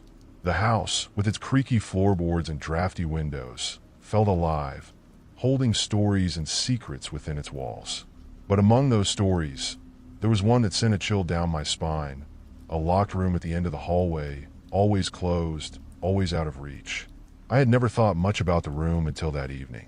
It had always been just a part of the house, a mystery that simmered beneath the surface of my daily life. My grandmother had told me countless tales of her childhood, but she never once mentioned what lay behind that door. She had avoided it as if it were a plague, and I had followed her lead, never daring to unlock it. Until now, as I stood at the end of the hallway, staring at the door, a sense of dread filled the air. It was a heavy wooden door, with an intricate brass lock that gleamed ominously in the fading light. The doorknob was cold to the touch, sending shivers down my spine as I contemplated my next move. What if I found something that shattered my memories of this house? What if there was something hidden in there that I wasn't meant to uncover? Despite the swirling doubt, curiosity gnawed at me. What if there was a treasure hidden away, or even a forgotten piece of my family's history? Taking a deep breath, I grabbed the key my grandmother had given me years ago, a small ornate thing that had always felt out of place in my pocket. As I inserted it into the lock, my heart raced with anticipation and fear. With a soft click, the lock turned, and the door creaked open, revealing a dark, musty room. The air inside was stale, as if it hadn't been breathed in for decades. I hesitated at the threshold, but the pull of the unknown was too strong. I stepped inside, the light from the hallway illuminating just enough to reveal a scene that would haunt me forever. The room was filled with dust-covered furniture, old boxes piled high, and strange items that seemed to belong to a different era. As I ventured further in, I noticed an old rocking chair in the corner, its paint chipped and faded. In front of it was a small table adorned with dusty, yellowed photographs. I picked one up, brushing off the dust, and felt a jolt of recognition. It was a photo of my grandmother, looking much younger, seated in that very chair. But the longer I looked, the more unsettling it became. In the background, partially obscured by shadows, was a figure, a man with an unnaturally wide grin. His eyes seemed to pierce through the photograph, locking onto mine as if he were aware of my presence even now. I dropped the photo, my pulse quickening. Who was he? Why had my grandmother kept this room hidden away? The unease settled deeper in my stomach as I explored further, finding more photographs, each depicting strange scenes and unfamiliar faces. There was one of a family gathered around a table, the man from the first photo present again, his grin growing wider. Another showed my grandmother standing in front of the house, a peculiar symbol etched above the door, a symbol that seemed to pulse with a strange energy. Suddenly, a loud creak echoed behind me, and I spun around, my heart pounding. The door had swung shut, sealing me inside. I rushed to the handle, but it wouldn't budge. Panic surged through me as I pounded on the door, shouting for help, but the only response was silence. I was trapped in this room, surrounded by secrets that felt like they were closing in around me. As I sank to the floor, my back against the door, I felt the weight of the locked room pressing down on me. There was something sinister about this place, something that felt as if it had been waiting for me to discover it. The shadows danced along the walls, whispering ancient secrets that I was not ready to hear. Hours passed as I banged on the door, growing more desperate with each failed attempt. Just when I felt I might lose hope, a faint light flickered beneath the door. I rushed to it, my heart racing at the possibility of escape. But as I leaned closer, I realized the light was moving. It flickered in a rhythm that sent chills down my spine. Was someone on the other side? Or was it something else? Something that had been awakened by my presence in the room. I strained to listen, my breath hitching as I caught faint murmurs, indistinct but filled with an unsettling familiarity. The hairs on my neck stood on end. It was as if the voices were beckoning me to stay, to listen, to uncover the truth hidden within the shadows. In that moment, I understood that the locked room was not just a forgotten space. It was a threshold, a gateway to something far more profound than I could comprehend. And now, it was no longer just my grandmother's secret. It was mine to unravel. The faint light beneath the door flickered in a mesmerizing pattern, almost like a heartbeat echoing through the stillness of the room. My pulse quickened, each thump reverberating in my ears as I pressed my ear against the cold wood. The whispers grew slightly louder, taking on a melodic quality that tugged at my memory, almost like a song from my childhood that I couldn't quite recall. I took a deep breath, trying to steady myself. Whatever was happening on the other side of that door felt like a warning. I pounded on it one last time, desperate to escape, but the only response was the soft, rhythmic pulsing of the light. The room was claustrophobic, the shadows dancing along the walls as if they were alive. I could feel a growing sense of unease. It was like the air had thickened, wrapping around me like a suffocating blanket. But I had to know what was behind that door. There had to be a reason why my grandmother kept this room hidden away, and I was determined to uncover it. With a resolve that surprised even me, I began to scan the room for anything that could help me. My eyes fell on the table strewn with photographs, and I picked up another one. This one depicted a gathering, my grandmother standing proudly among a group of people. The man with a wide grin was there again, standing off to the side, his presence ominous.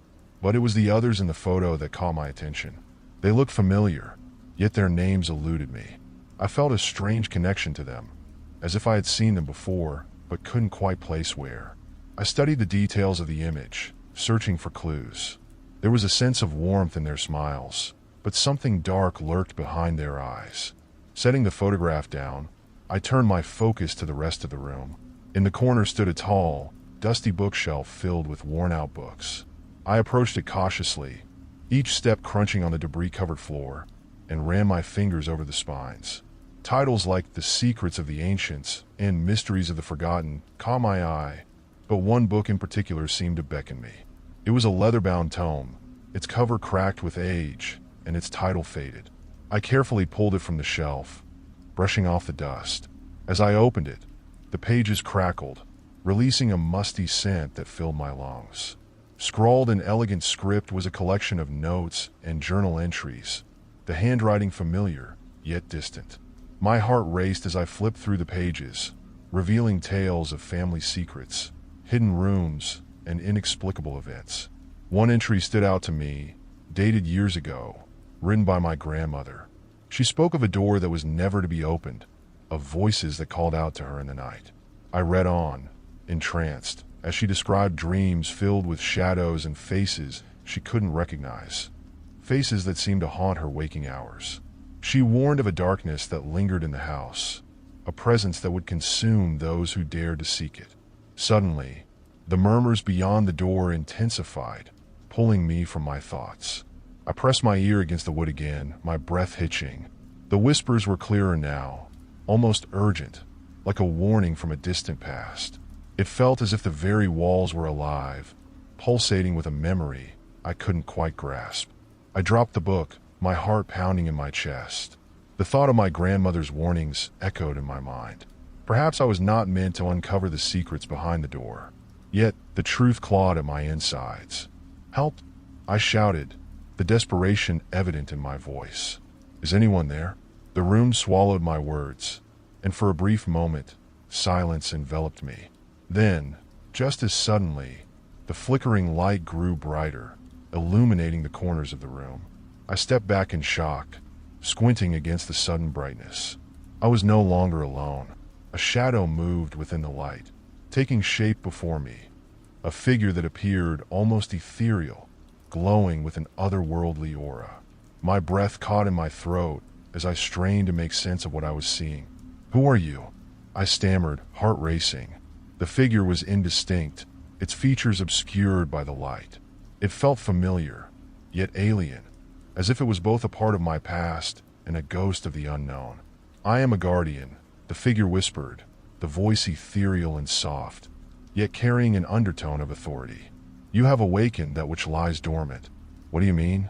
I managed to reply, bewildered. "What lies dormant?" "The truth is a heavy burden," the figure said, its voice echoing like a distant melody. "But you must be prepared to face it. The door holds secrets that are intertwined with your fate." The light flickered again, and the figure began to fade. Panic surged through me. "Wait, don't go. What do I need to do?" But it vanished into the shadows, leaving me alone once more in the musty room. My heart raced as I processed what had just happened. Had I truly seen a guardian, or was it a figment of my imagination, a trick of the light and shadows? The room felt heavier now, the air thick with unspoken words and unresolved history. I had to know more, to dig deeper into the secrets that my grandmother had hidden away. As I turned back to the photographs, I noticed that the man with the wide grin seemed to be watching me from each picture, his smile more sinister than ever. I couldn't shake the feeling that he was somehow connected to the room and to whatever darkness my grandmother had feared. With newfound determination, I vowed to uncover the truth, to face whatever lay behind the locked door. But deep down, I couldn't shake the feeling that this journey would lead me to confront not only the secrets of the house, but the very essence of my family's history. Would I be able to handle the truth? Or would it consume me like it had my grandmother? As the remnants of the mysterious figure faded into the darkness, a surge of adrenaline coursed through my veins. My heart raced not just with fear, but with an undeniable curiosity that compelled me to press on. The room felt alive with the weight of untold stories, each shadow holding secrets waiting to be unraveled. I needed to gather my wits and formulate a plan. My eyes drifted back to the leather-bound journal resting on the floor, its pages whispering promises of revelation. I scooped it up, taking a moment to absorb the scent of aged paper and forgotten memories. The entries were fragmented, but they painted a picture of unease that I couldn't ignore. One particular passage caught my attention. The key to the locked room is hidden where shadows dance in the moonlight. It was cryptic, but sent a thrill of excitement down my spine. The shadows danced all around me in the dim light, teasing me with their secrets. If I wanted to confront whatever lay behind that door, I needed to decipher this clue. I began searching the room with renewed vigor, examining every nook and cranny. The corners were cluttered with dusty trinkets and remnants of lives long past. A faded armchair sat against the wall, its fabric threadbare. I approached it, running my fingers along the seams as I considered whether the key could be hidden here. Suddenly, something glimmered from beneath the chair. I crouched down, heart pounding as I pulled a small, ornate box into the light. It was intricately designed, engraved with swirling patterns that looked almost like vines. My fingers trembled as I opened the lid, revealing a collection of old trinkets and a handful of small keys, each one unique and ornate. Among them, one key stood out, its head shaped like a delicate flower, glimmering with a light of its own. I could hardly believe it. Could this be the key I had been searching for? Clutching it tightly, I felt a surge of purpose wash over me. I had to return to the locked door and see if it would fit. With each step back toward the door, the tension in the air thickened. The whispers had grown quiet, leaving behind an oppressive silence that seemed to amplify the sound of my heartbeat. I reached the door, its surface cold and unyielding. As I inserted the flower-shaped key into the lock, a sense of dread washed over me. What awaited me on the other side? The key turned with a satisfying click, and I hesitated for a moment, taking a deep breath to steady my nerves. With a firm push, the door creaked open, revealing a dimly lit room that seemed to breathe in the shadows. The air inside was stale, heavy with dust and the scent of something forgotten. As I stepped inside, I felt an electric charge in the atmosphere, as if the very essence of the house had awakened in response to my intrusion. The room was small and cluttered, filled with old furniture draped in dusty sheets. In the center stood a large, ornate mirror framed in dark wood, its surface clouded and cracked. I felt drawn to it, an invisible thread pulling me closer. I reached out, my fingers brushing against the mirror's surface. It felt strangely warm, and I gazed into it, expecting to see my reflection staring back. Instead, the glass shimmered and rippled like water, revealing a scene that made my heart drop. The mirror showed a family gathered around a dinner table, their faces beaming with joy. But then I noticed the details. The table was set with an elegant spread, yet the atmosphere felt heavy, as if a storm was brewing just out of sight. The faces seemed familiar. I recognized my parents, my grandparents, but there was an unfamiliar figure seated at the far end of the table. A man with a wide grin, the same man from the photographs. My stomach twisted in knots as I watched the scene unfold. As I leaned closer, the image morphed, shifting into darkness and chaos. The family members were no longer smiling. their faces contorted in fear as shadows loomed over them. I recoiled in horror, the weight of the sight crashing down on me. What had happened in this house? What darkness had my family been a part of? Suddenly, the whispers returned, louder and more insistent than before, wrapping around me like an icy grip. "You must understand," they echoed, a chorus of voices blending together. "The past is not just a memory. It is a part of you." My heart raced as I stumbled back from the mirror, gasping for breath. I had to figure out what this meant, what connection the man with the grin had to my family, and why his presence haunted my memories. In the corner of the room, I noticed a pile of old boxes stacked haphazardly. They looked neglected, covered in a thick layer of dust, yet something about them drew my attention. I approached cautiously, each step heavy with anticipation. As I rifled through the boxes, I uncovered a series of old letters, yellowed with age. They were addressed to my grandmother, penned in elegant handwriting that seemed almost formal. The first letter began with the name Elena, and I realized it was her name. I began reading, my heart pounding as I took in the contents. The letters spoke of secrets and betrayal, of a family legacy steeped in darkness. They mentioned a pact made generations ago, a promise sealed with blood. The man with the wide grin appeared in these letters as well, each mention more chilling than the last. He was not just a stranger. He was tied to my family's past in a way I had never imagined. The final letter sent chills down my spine as it warned of a curse, one that could consume anyone who dared to uncover the truth. My breath hitched as I realized the danger I was facing. This man was more than just a ghost. He was a manifestation of the darkness that had plagued my family for generations. The door behind me suddenly slammed shut, causing me to jump in shock. Panic surged through me as I glanced back, heart racing. I was trapped in this room, surrounded by the echoes of a past I could barely comprehend. The whispers intensified, swirling around me like a storm, drowning out my thoughts. I had to escape, to break free from the hold this house had on me. But before I could think further, I heard a voice, a low, guttural sound that made my blood run cold.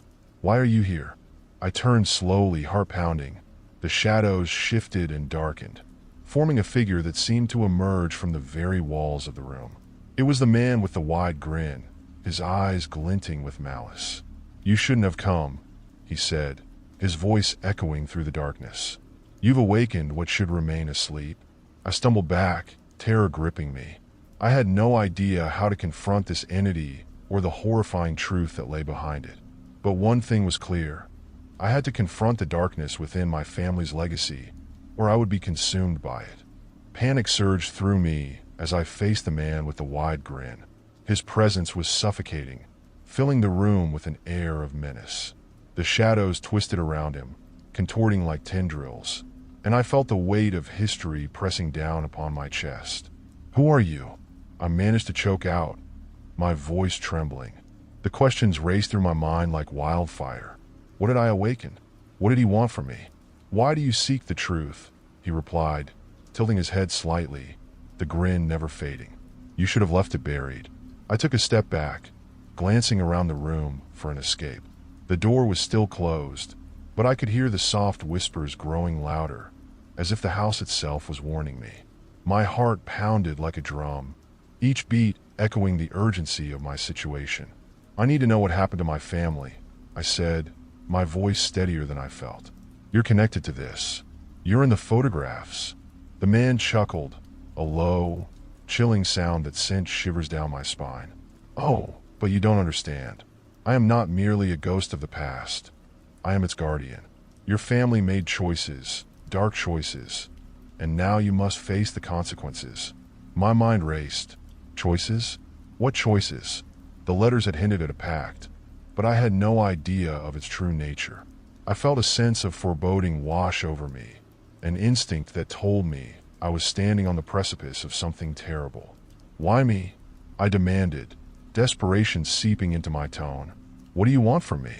"Your bloodline is tied to the pact," he explained, his grin widening, revealing teeth that seemed too sharp. "You were the last hope to break it, or the last sacrifice to fulfill it." His words hung in the air, heavy with meaning. I felt the ground shift beneath me, the weight of my family's past suddenly feeling like an anchor pulling me down into darkness. I couldn't let this happen. I needed to fight back, to reclaim my destiny from the shadows.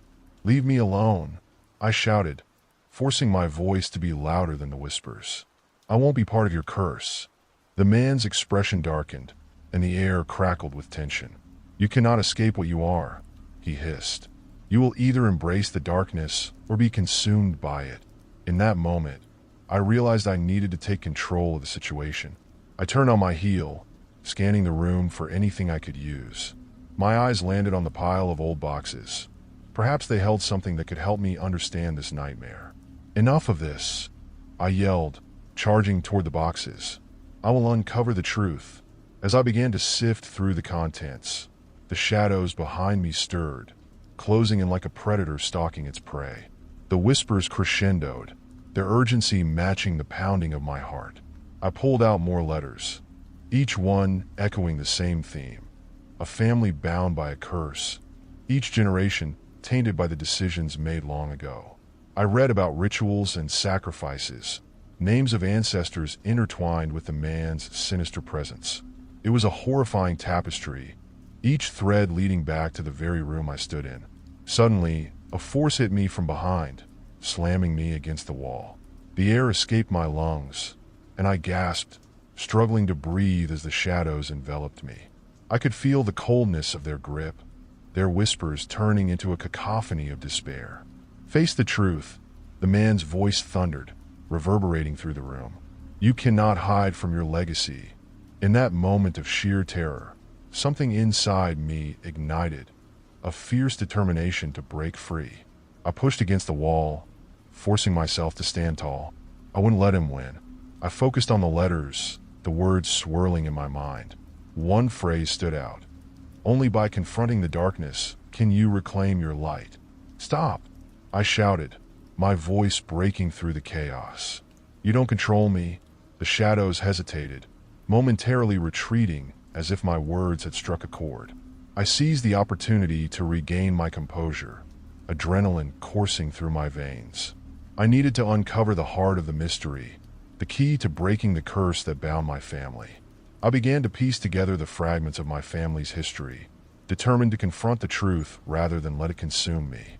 I thought back to the journal, to the clue about the hidden key, where shadows dance in the moonlight. "Tell me about the pact," I demanded, my voice steady now.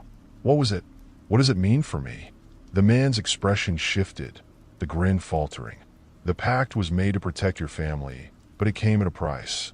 You are the final piece, the one who can either shatter the curse or fulfill it." "What does that mean?" I pressed, refusing to back down. "How do I break it?" He stepped forward, shadows swirling around him like a cloak. "You must face the essence of the pact. There is a ritual hidden within these walls. Find it, and you may yet escape the cycle of darkness." His words hung in the air, laced with both threat and hope. I felt a flicker of determination ignite within me. I would not let fear dictate my fate.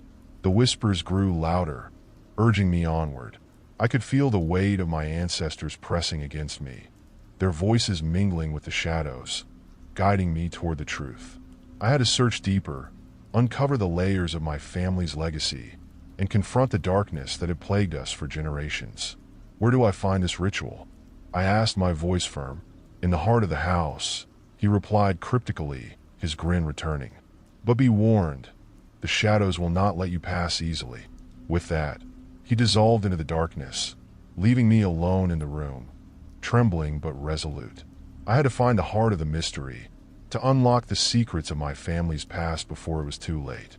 As I prepared to leave the room, I felt a chill wash over me.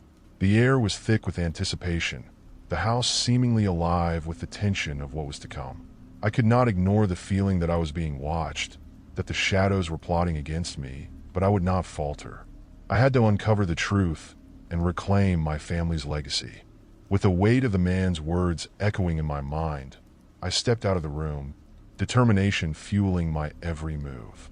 The hallway loomed before me, stretching into darkness, shadows twisting in the corners as if alive with anticipation.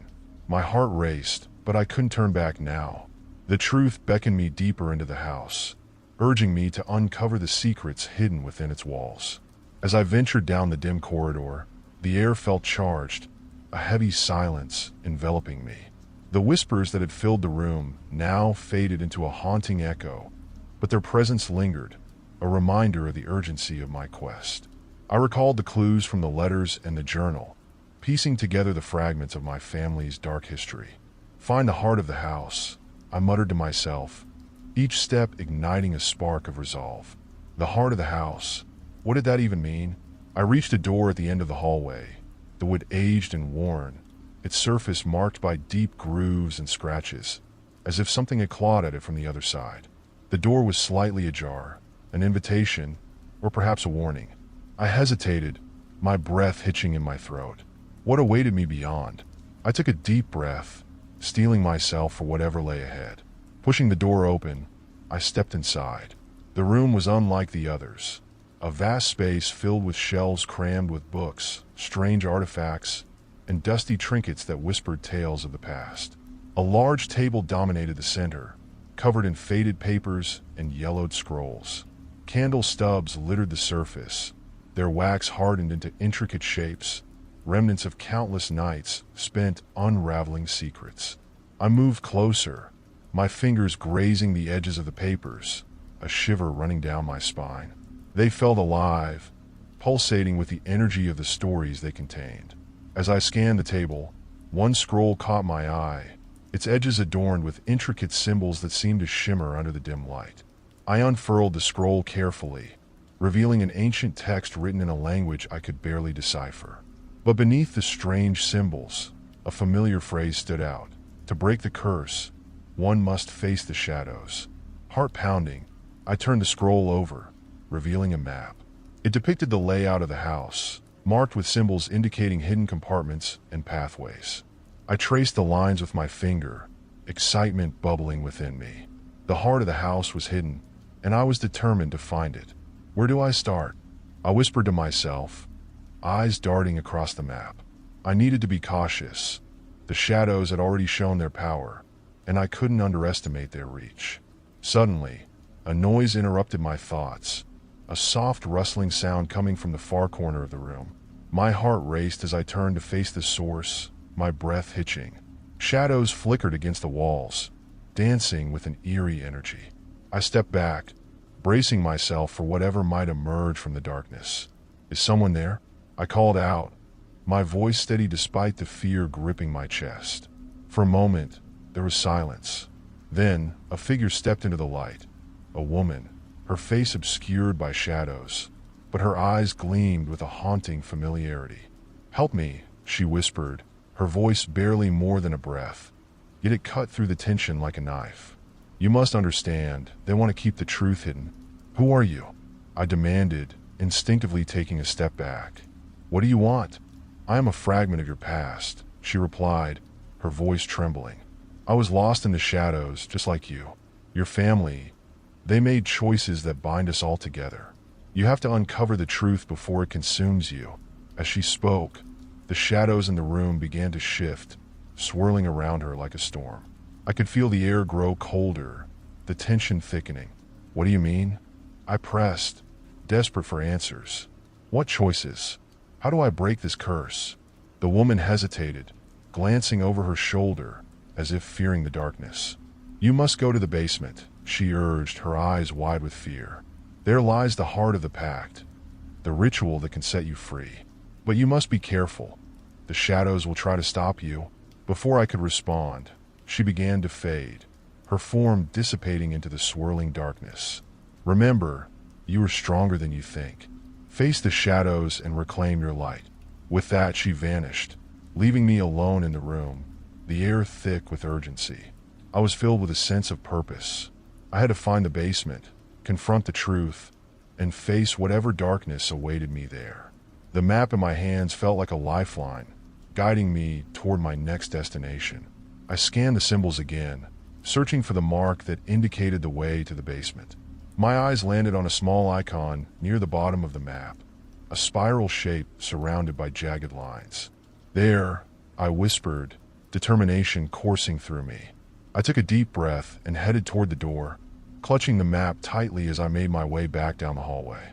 With each step, I felt the shadows press closer, as if sensing my resolve. I could hear their whispers again, rising in volume, a chorus of voices warning me to turn back, to abandon my search. But I refused to give in. I had come too far, and I needed to know the truth behind the locked room and my family's legacy. The shadows could not deter me. I would confront them head on. As I reached the door leading to the basement, I hesitated.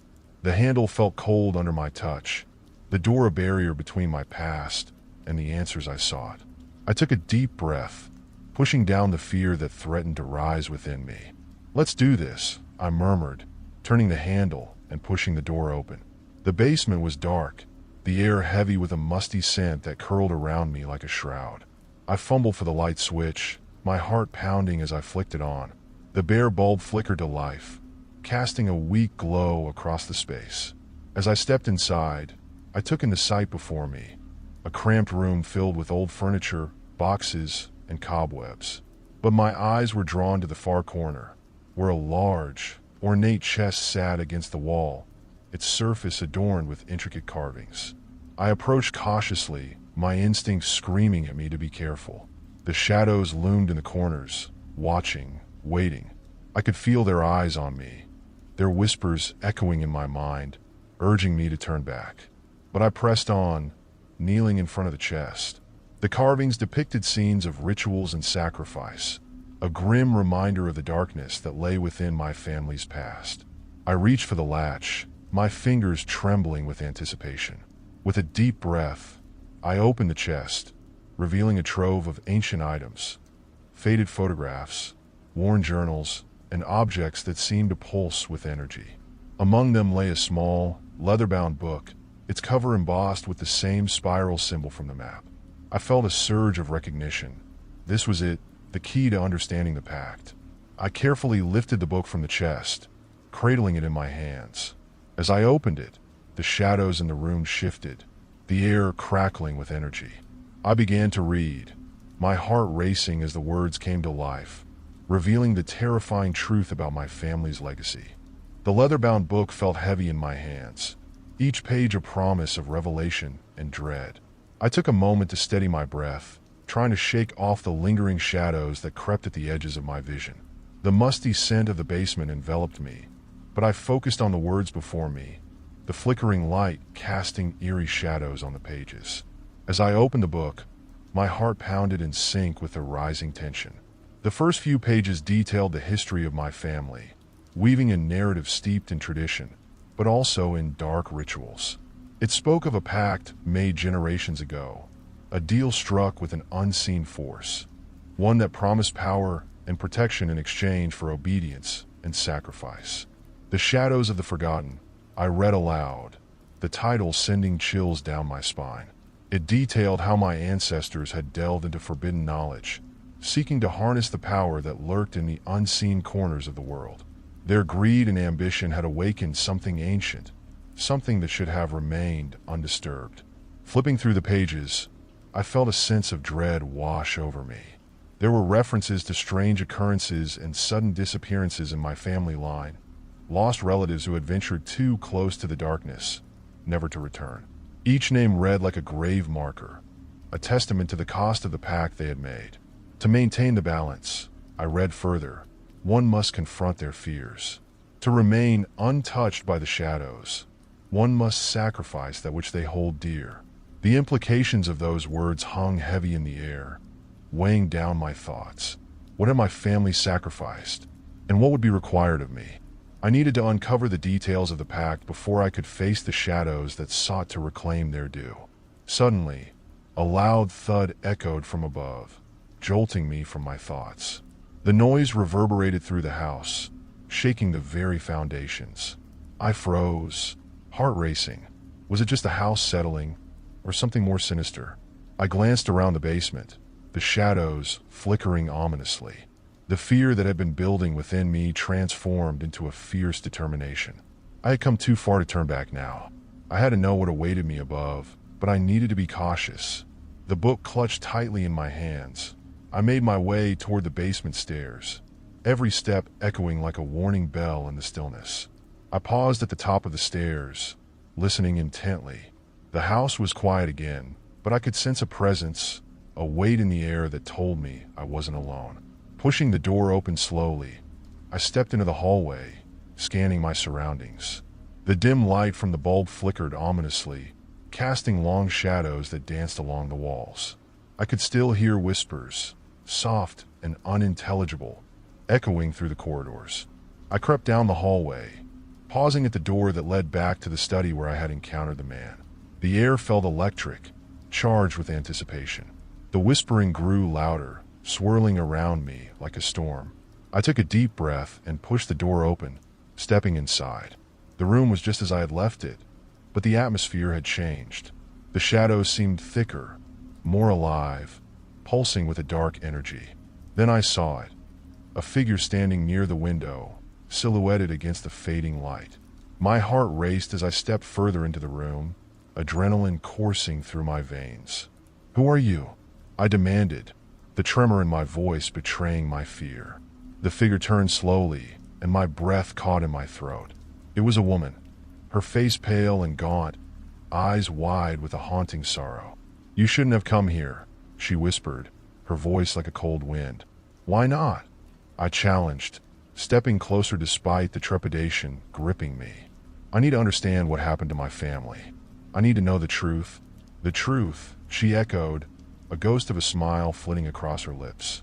"The truth is a double-edged sword. It will cut you deeper than any knife." "What do you mean?" I pressed, feeling an urgency to extract answers from her. She stepped closer, shadows swirling around her, as if trying to pull her back into the darkness.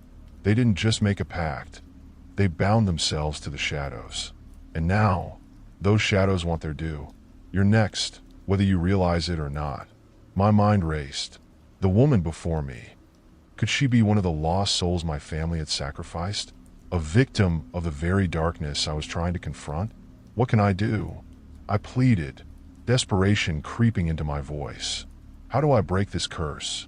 Her eyes seemed to shimmer, reflecting the flickering candlelight. "To break the curse, you must confront the heart of the darkness," she warned. "You need to face the truth hidden in the locked room." The words struck me like a lightning bolt, electrifying my senses. The locked room, the final barrier between me and the truth I sought. But could I truly face whatever horror lay within? "The book you hold," she continued, pointing to the leather-bound journal, "contains the answers you seek. But be warned, the shadows will not let you go without a fight. They will twist your fears against you. You must be prepared to confront them." With a final, mournful look, she stepped back, merging with the shadows until she was nothing more than a whisper in the air. I was left standing in the room, heart pounding, a mixture of dread and resolve flooding my veins. "Face the truth," I repeated to myself, clutching the book tightly. I had to find a way to the locked room and uncover the secrets my family had buried so deeply. But first I needed to gather my strength. Turning away from the window, I made my way back to the hallway, determination surging within me. The shadows watched closely, their presence thickening around me. I could feel their gaze, a constant reminder that time was running out. I reached the door that led to the locked room, my hand hovering over the handle. This was it, the moment of truth. I could either walk away or step into the darkness and reclaim my family's legacy. Taking a deep breath, I grasped the handle and turned it, the lock clicking open with an ominous sound. I pushed the door open, heart racing, prepared to confront whatever awaited me within. As the door creaked open, a gust of cold air rushed past me, sending a shiver down my spine. The darkness beyond the threshold seemed to pulse, alive and waiting. I stepped into the room, my heart hammering in my chest, every instinct screaming for me to turn back. But the urgency to uncover the truth propelled me forward. The room was small, dimly lit by a single flickering bulb overhead. Dust motes floated in the stale air, glinting in the weak light. The walls were lined with bookshelves filled with old, leather-bound tomes, their spines cracked and faded. At the center stood a large, ornate mirror, its frame intricately carved with symbols that felt both familiar and unsettling. As I approached the mirror, I noticed that it seemed to absorb the light around it, creating a void that drew me in. I could barely recognize my own reflection, the shadows distorting my features. It was as if the mirror was not merely a surface to reflect reality, but a portal to something far darker. I could feel the whispers intensifying, swirling around me like a tempest. They were urgent now, pleading, pulling me toward the mirror. The words echoed in my mind, overlapping and chaotic. Face your fears, unravel the truth, embrace the darkness. Taking a deep breath, I reached out to touch the surface of the glass. The moment my fingers made contact, a cold shock coursed through me, and the room shifted. The walls dissolved, replaced by a sprawling landscape of twisted trees and shadows. I was no longer in the locked room. I was somewhere else, somewhere wrong. "Welcome," a voice hissed from the shadows. It was familiar yet twisted, a mockery of the warmth I once knew. My heart sank as I realized the voice belonged to someone I had loved. "Mom?" I whispered, dread clawing at my throat.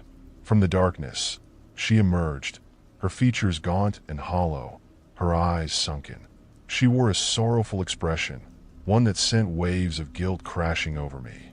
"You shouldn't have come here, Liam," she said, her voice barely above a whisper, as if speaking louder would shatter the fragile illusion. I had to know the truth. I insisted, stepping closer, desperate to bridge the gap between us. "I need to understand what happened to you. What happened to all of us?" She shook her head, the shadows swirling around her like a tempest. "The truth is not what you think it is. It will consume you, just as it consumed us." I clenched my fists, the urgency of my quest driving me to confront the specter of my past. What did our family do? What was the cost of that pact? Her gaze shifted, and I could see the fear flickering in her eyes. "It was never just a deal, Liam. They traded our souls for power. And now, that power demands payment." The weight of her words crushed me, and I felt the ground beneath me tremble. "But why? Why would they sacrifice everything?" "Greed blinds us," she said, tears streaming down her hollow cheeks. "Your ancestors sought greatness and paid the ultimate price. But they didn't realize that the darkness they awakened would never be satisfied." As her words sank in, the landscape around us shifted again. The trees morphed into twisted figures, contorted in agony. I could hear their silent screams, the echoes of souls trapped in the darkness, cursed to wander forever. "Liam," my mother's voice broke through the cacophony, "you must understand. To break free from this curse, you need to confront your deepest fears. You have to make a choice." "A choice?" I felt the shadows close and around me, the weight of countless eyes watching, waiting for my decision. The whispers grew louder, drowning out everything else, urging me to succumb to despair. "What choice?" I shouted, desperation clawing at my throat. She stepped closer, the light shifting to reveal more of her form. "You must either accept your family's fate and join us in the shadows, or you can fight against it. But know this, choosing to fight will come at a price." My mind raced as I considered my options. Accepting the darkness would mean losing myself, losing everything I cared about. But fighting it could mean unleashing the very thing that had haunted my family for generations. "What's the price?" I asked, my voice trembling with fear. "You will have to face the one who controls the shadows," she said, her voice growing faint as if the darkness was pulling her back. "You must face your fears, confront the truth about our family's past, and decide whether to reclaim your soul or lose it forever." Suddenly, the shadows surged around her, and she began to fade. "Liam, you must hurry. The shadows are coming for you." Panic gripped me, and I felt the ground shift beneath my feet. The landscape morphed violently, the whispers rising to a deafening crescendo. I turned, heart racing, desperate to escape the darkness closing in around me. I stumbled back toward the mirror, the gateway back to my reality. As I reached for it, the shadows lashed out, pulling at me, clawing at my mind. I could feel their cold fingers wrapping around my ankles, dragging me down into their abyss. "No!" I screamed, forcing myself to push through the darkness. With one final effort, I lunged toward the mirror, my fingers grazing the cold surface. The world around me shattered like glass, and I fell through the veil of darkness, landing hard on the floor of the locked room. Gasping for breath, I scrambled to my feet, heart racing as I glanced around, desperate to regain my bearings. The shadows writhed around me, whispering promises of power and despair, but I stood firm, clenching the leather-bound book tightly in my hands. "You will not take me," I shouted, channeling every ounce of strength within me. I needed to face whatever lay ahead, whatever truths awaited me. As the shadows receded momentarily, I could see the outline of the door leading back to the hallway. My path was clear, but I knew I couldn't run. I had to confront the darkness, and to do that, I needed to delve deeper into the secrets my family had buried.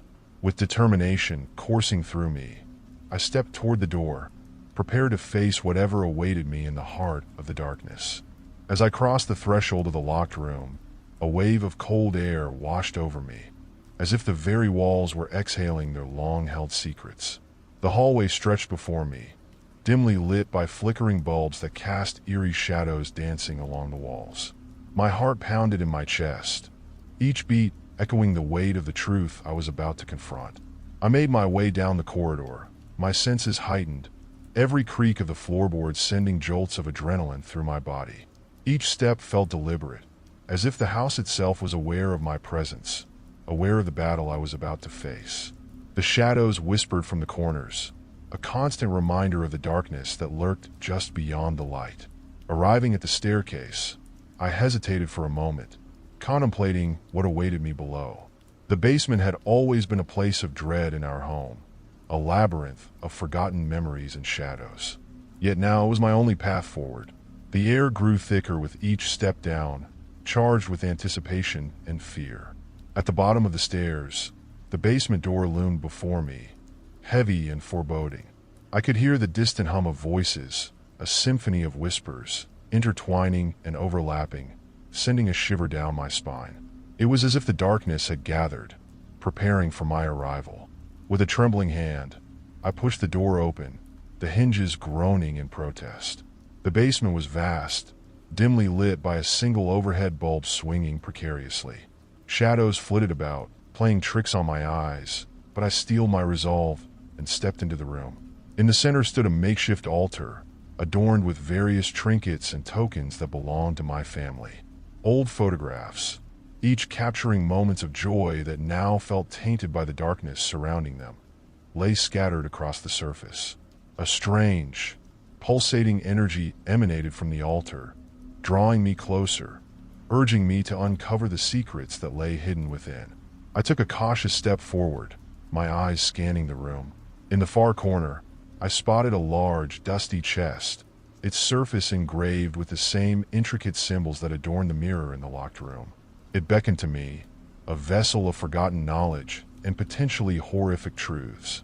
Before I could reach it, the shadows surged, swirling around me like a tempest. The whispers intensified, drowning out my thoughts. "You must choose, Liam," they cried. "Embrace your family's legacy, or break free from its shackles." Determined not to succumb to their influence, I focused on the chest. I approached it, feeling the pulsating energy grow stronger with each step. My heart raced as I placed my hands on the cool, wooden surface. The air crackled with tension as I prepared to confront whatever lay inside. With a deep breath, I lifted the heavy lid. A cloud of dust erupted from the chest, enveloping me in a haze. As the particles settled, I peered inside. What I found was both shocking and enlightening. A collection of journals, each bound in cracked leather, their spines labeled with names and dates that span generations. I picked one up, its pages yellowed and brittle. Flipping through, I recognized my grandfather's handwriting, the familiar loop and swirl of letters sending a pang of nostalgia through me. Yet, as I read, the warmth faded, replaced by an unsettling chill. The entries were filled with tales of rituals, pacts made in darkness, and the sacrifices demanded by forces beyond our understanding. "We are bound by the pact," one entry declared. "To sever our ties would mean our destruction, yet the shadows promise power beyond imagination." A knot formed in my stomach. Each entry spoke of a family burdened by their own choices, haunted by the consequences of their greed. I felt the weight of their despair, the collective sorrow that echoed through the pages. As I continued to read, a sense of urgency gripped me. I had to understand the full extent of the pact. The last entry caught my eye, its ink smudged as if written in haste. It spoke of a child, me, a key to breaking the cycle, but also a pawn in a game far beyond my comprehension. To reclaim our souls, the child must confront the darkness alone. Only through their bravery can the family find peace. The entry read, its ominous tone sending chills down my spine. Suddenly, the shadows swelled around me, coalescing into a figure, a dark silhouette with piercing eyes that glowed like embers. It stepped forward, its presence suffocating. I could feel its energy washing over me, a chilling reminder of the power it wielded. "You've come seeking answers, Liam," it hissed, its voice a haunting echo of those I had loved. "But do you truly wish to understand the truth?" I squared my shoulders, defiance burning in my chest. "I need to know. I refuse to be a pawn in this twisted game any longer." The figure laughed, a sound that echoed through the basement, sending ripples of unease across my skin. "Foolish child, you cannot escape your fate. Your family's darkness runs through your veins. Accept it, and power shall be yours." "I won't accept it," I shouted, my voice resonating against the walls. "I'll break the cycle. I'll end this once and for all." The shadows recoiled, momentarily thrown off balance by my declaration. It was my chance.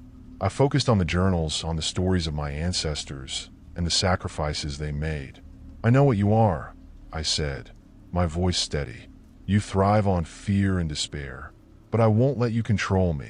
With renewed determination, I grabbed the nearest journal, holding it up as if it were a shield against the encroaching darkness.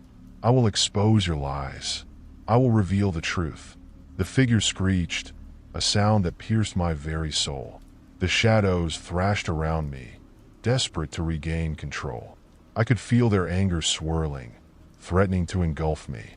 But I stood firm, knowing that this was the moment I had been preparing for. "You can't hold me here," I yelled, pouring every ounce of strength into my words. "Your hold over my family ends with me." As I spoke, the shadows began to dissipate, their power waning in the face of my defiance. The figure writhed, its form flickering like a candle's flame. "You will regret this, child," it howled, but I could feel the walls of its power crumbling. In a final surge of will, I thrust the journal toward the figure, channeling everything I had learned into a single, piercing command. "Begone!" The shadows shrieked, their cries echoing through the basement as they dissolved into the air, leaving behind a silence that felt almost deafening. I staggered back, gasping for breath, my heart racing from the intensity of the confrontation. The remnants of the darkness lingered, but I could feel its grip on me weakening. I had confronted my family's past, faced the abyss, and emerged victorious, but the fight was not yet over. I still needed to find a way to break the cycle completely and release my family from the shackles of their choices. With the journals in hand, I took a deep breath, steeling myself for what lay ahead. I had uncovered the truth, but now it was time to take action. I would not let the shadows dictate my fate any longer. The silence that followed the confrontation was heavy, almost palpable. I stood in the center of the basement, still catching my breath, the echoes of the shadows' screams reverberating in my mind. The journals lay scattered around me like fallen leaves in the wake of a storm, their pages whispering secrets of a family entangled in darkness. I realized that while I had faced a significant part of the evil that plagued my home, the true battle was still ahead.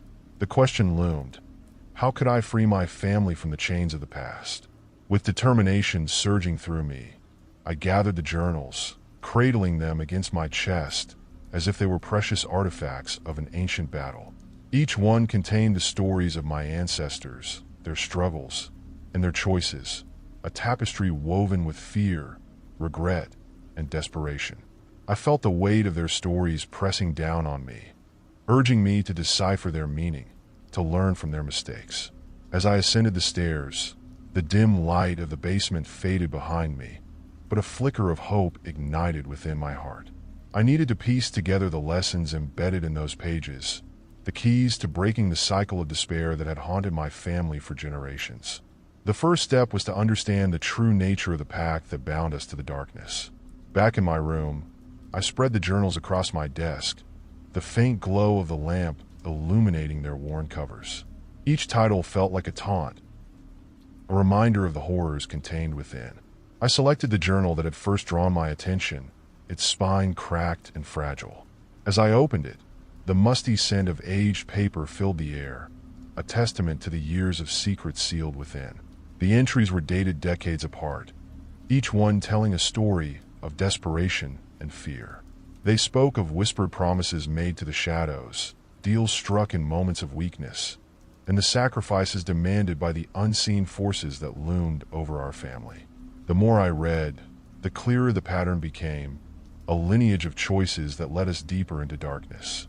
The shadows offer power, but at a terrible cost. One entry read, detailing a ritual meant to invoke protection, but ultimately leading to despair. The writer lamented the loss of family members, their spirits trapped in a cycle of servitude to the very darkness they sought to escape. Only through sacrifice can we hope to break free, it concluded, leaving an unsettling chill in my bones. As I absorbed the weight of each story, a sense of urgency began to build within me. I realized that the sacrifices mentioned were not merely physical. They were emotional, spiritual. My family had traded pieces of their souls for fleeting power, and now I was faced with the daunting task of reversing that legacy. I flipped through more pages, searching for the crucial details that could lead me to a solution. The stories shifted from despair to hope in some entries, detailing attempts to confront the shadows directly. One ancestor had described a ritual to bind the darkness, an act of bravery that had ultimately cost them their life but had weakened the shadows' hold on the family. To confront the darkness is to understand it, they had written. Knowledge is our greatest weapon, and love is the light that can banish the shadows. My heart raced as I realized what needed to be done. I had to gather my family, my mother, my siblings, and anyone else who had been touched by the darkness. Together, we could face this entity and reclaim our lives. We would confront the shadows not as isolated individuals, but as a united front, armed with a knowledge of our past. With renewed resolve, I grabbed my phone and texted my mother. We need to talk. It's about the house. Please come home. The minutes dragged on, each second filled with anticipation and anxiety. What would she say? Would she even believe me? My heart raced as I recalled her denial about the strange occurrences in the house. Finally, my mother arrived, her expression a mix of concern and confusion. She stepped inside, glancing around as if the walls themselves might be listening. Liam, what's going on? You look intense, she said, her brow furrowed. It's about the locked room. About everything that's happened, I replied, my voice steady despite the tremors of anxiety coursing through me. We need to confront the darkness that's been haunting our family for years. She looked taken aback, her skepticism evident. What do you mean? I thought you were just imagining things. It's an old house. There are always creaks and groans. I took a deep breath, steeling myself for the challenge ahead. It's more than that, Mom. I found journals. They detail our family's past, the sacrifices we've made to the darkness. We need to face it together. As I spoke, I could see her expression shift. The uncertainty in her eyes began to waver, replaced by a glimmer of fear. You mean the stories? About the pact? Yes. We can't run from it anymore. We need to understand what we're up against and how to break free. I could feel the weight of my words hanging in the air. But we have to do it together. She hesitated, the conflict evident in her eyes. Liam, you don't understand what you're asking. The shadows, they're powerful. They've been with our family for generations. I know, but we've let fear control us for too long. I insisted, desperation creeping into my voice. If we don't confront them, we'll never escape. We'll lose everything. As the tension hung between us, my siblings, Jamie and Sophie, arrived home, drawn by the emotional urgency of my message. They stood at the entrance, confused and concerned. What's going on? Jamie asked, glancing between my mother and me. I took a deep breath, feeling the weight of responsibility on my shoulders. We're facing the darkness in our family. Together, Sophie stepped forward, her eyes wide. The shadows? But they're just stories, right? That's what we thought, I replied, urgency threading through my words. But they're real, and they've affected us for too long. We need to face them and reclaim our lives. The room fell silent, each of us grappling with the enormity of the revelation. Then, one by one, they nodded, a shared understanding forming in the depths of our gazes. "All right, let's do this," Jamie said, determination igniting in his eyes.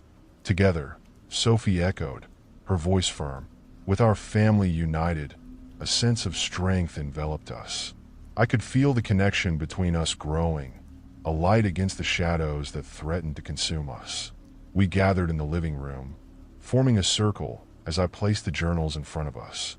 Each one represented a chapter in our family's story, a map leading us back to the roots of our fear and despair. We'll read through these, find the rituals and knowledge we need, I proposed, feeling a surge of hope. We'll face the shadows as a family and break the cycle once and for all. As we began to read, the air thickened with anticipation. The whispers of the past surrounded us, weaving tales of bravery and sacrifice that echoed through the years. With each entry we read, we gained a clearer understanding of our lineage and the strength that had been passed down through generations. The shadows may have loomed over us for far too long, but now we had a chance to reclaim our legacy. Together, we would unearth the truth, confront the darkness, and finally shatter the chains that bound our family. The air in the living room crackled with tension as we delved deeper into the journals, each page revealing more about the darkness that had haunted our family for generations. The sun dipped low outside, casting long shadows across the floor, and I could feel an unsettling energy building around us. It was as if the very walls were watching, waiting for us to take our final stand.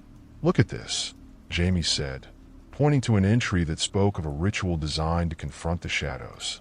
"It mentions a binding spell, a way to trap the darkness and weaken its hold on us." My heart raced at the prospect. This could be our way out, our chance to reclaim our lives. "What do we need to do?" I asked, leaning in closer to the text. Sophie furrowed her brow, scanning the words. "It says we need to gather items that represent our family, things that hold our memories, our love. We'll use them in the ritual." The gravity of the moment settled over us. We had to face the darkness with everything we had, and that meant more than just physical items. It meant confronting the emotional bonds that had been strained over the years, acknowledging the love that had been overshadowed by fear and despair. "Let's each choose something personal," I suggested, my voice steady. "Something that represents our connection to each other and to our family history." As we began to gather our items, the atmosphere shifted. I retrieved an old family photo from my bedroom, a snapshot of our family before the shadows crept in, when laughter and light filled our home. It captured a moment of pure joy, a time when we felt safe and whole. I hoped it would serve as a reminder of what we were fighting for. Jamie returned with his childhood stuffed animal, a worn bear that had seen countless adventures. "He always made me feel safe," he explained, his voice tinged with nostalgia. Sophie chose a necklace that had belonged to our grandmother, a delicate piece that symbolized strength and resilience. "She always believed in us," she said, her voice steady but soft. Once we had gathered our items, we formed a circle in the living room, placing the objects in the center. Each item represented a piece of our past, a testament to the love that still bound us together despite the shadows that threatened to tear us apart. "We need to focus on our intentions," I said, feeling the weight of responsibility on my shoulders. "We're not just doing this for ourselves. We're doing this for everyone in our family who suffered because of the darkness." As we held hands and closed our eyes, I felt the energy in the room shift. It was as if a current had been unleashed, flowing through us and connecting us. I could feel our family's love radiating from the center of our circle, pushing back against the shadows that lurked just beyond our vision. "We call upon the strength of our ancestors," I began, my voice steady. "We confront the darkness that has haunted our family for far too long. We bind it with our love and our memories, and we release it from our lives. With each word, I felt the shadows pressing closer, their cold tendrils reaching for us. But we stood firm. We had come too far to turn back now. Shadows, we acknowledge your presence, Sophie added, her voice steady and unwavering. But you have no power over us anymore. We reclaim our lives. You are bound by our love, our memories, and our strength. Jamie continued, his voice strong. We will not be your prisoners any longer. As we recited the binding spell from the journal, the room began to vibrate with energy. The air thickened, and I could feel the shadows pushing against us, desperate to maintain their grip. A chilling wind swept through the room, extinguishing the light from our lamps, plunging us into darkness. But we stood firm, holding on to each other and the love that connected us. Together, I whispered, feeling our resolve strengthen. Suddenly, the shadows lunged at us, coiling around our legs like 1,000 serpents.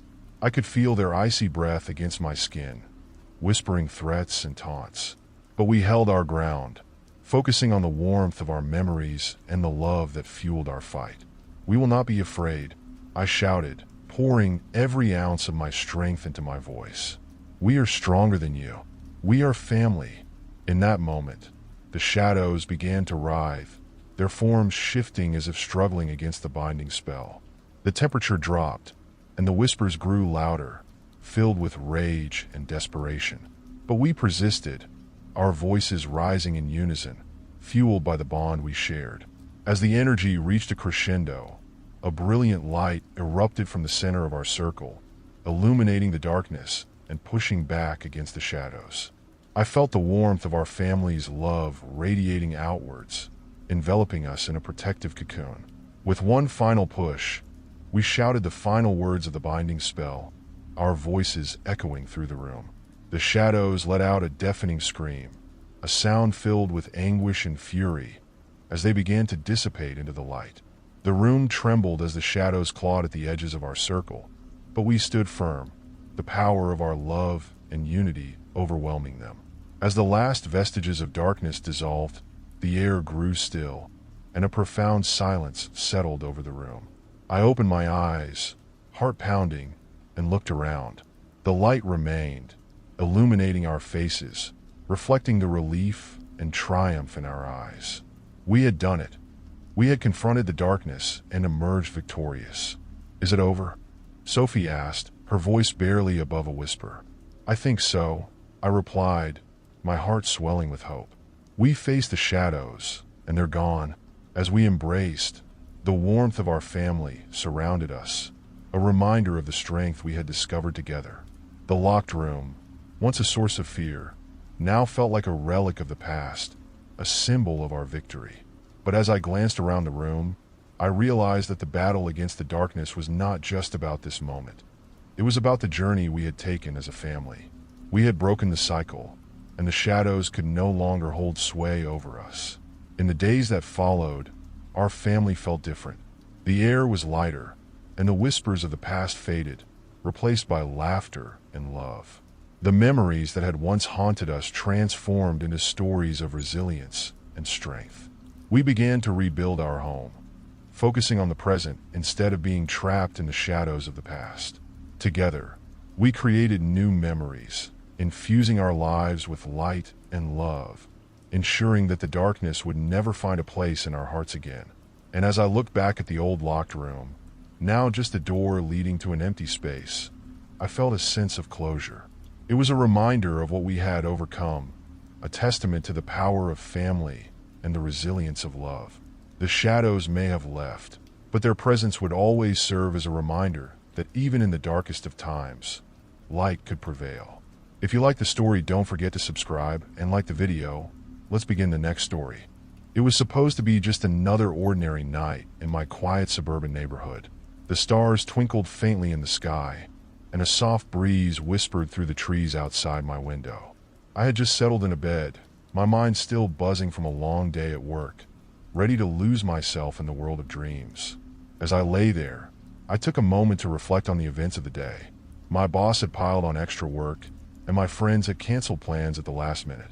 The solitude of my room felt both comforting and suffocating. I turned to my side, hoping to find a peaceful sleep, but as I drifted closer to slumber, a strange noise broke the stillness, a soft scratching sound, like fingernails gently tapping against wood. I bolted upright, heart pounding, straining my ears to listen. The noise stopped abruptly, replaced by an eerie silence that enveloped my room. Was it just my imagination? I shook my head, dismissing the thought. After all, I was an adult. I didn't believe in ghosts or monsters lurking in the shadows. Yet, a twinge of unease crept up my spine as I turned off the bedside lamp, plunging my room into darkness. Despite my attempts to dismiss the uneasiness, sleep eluded me.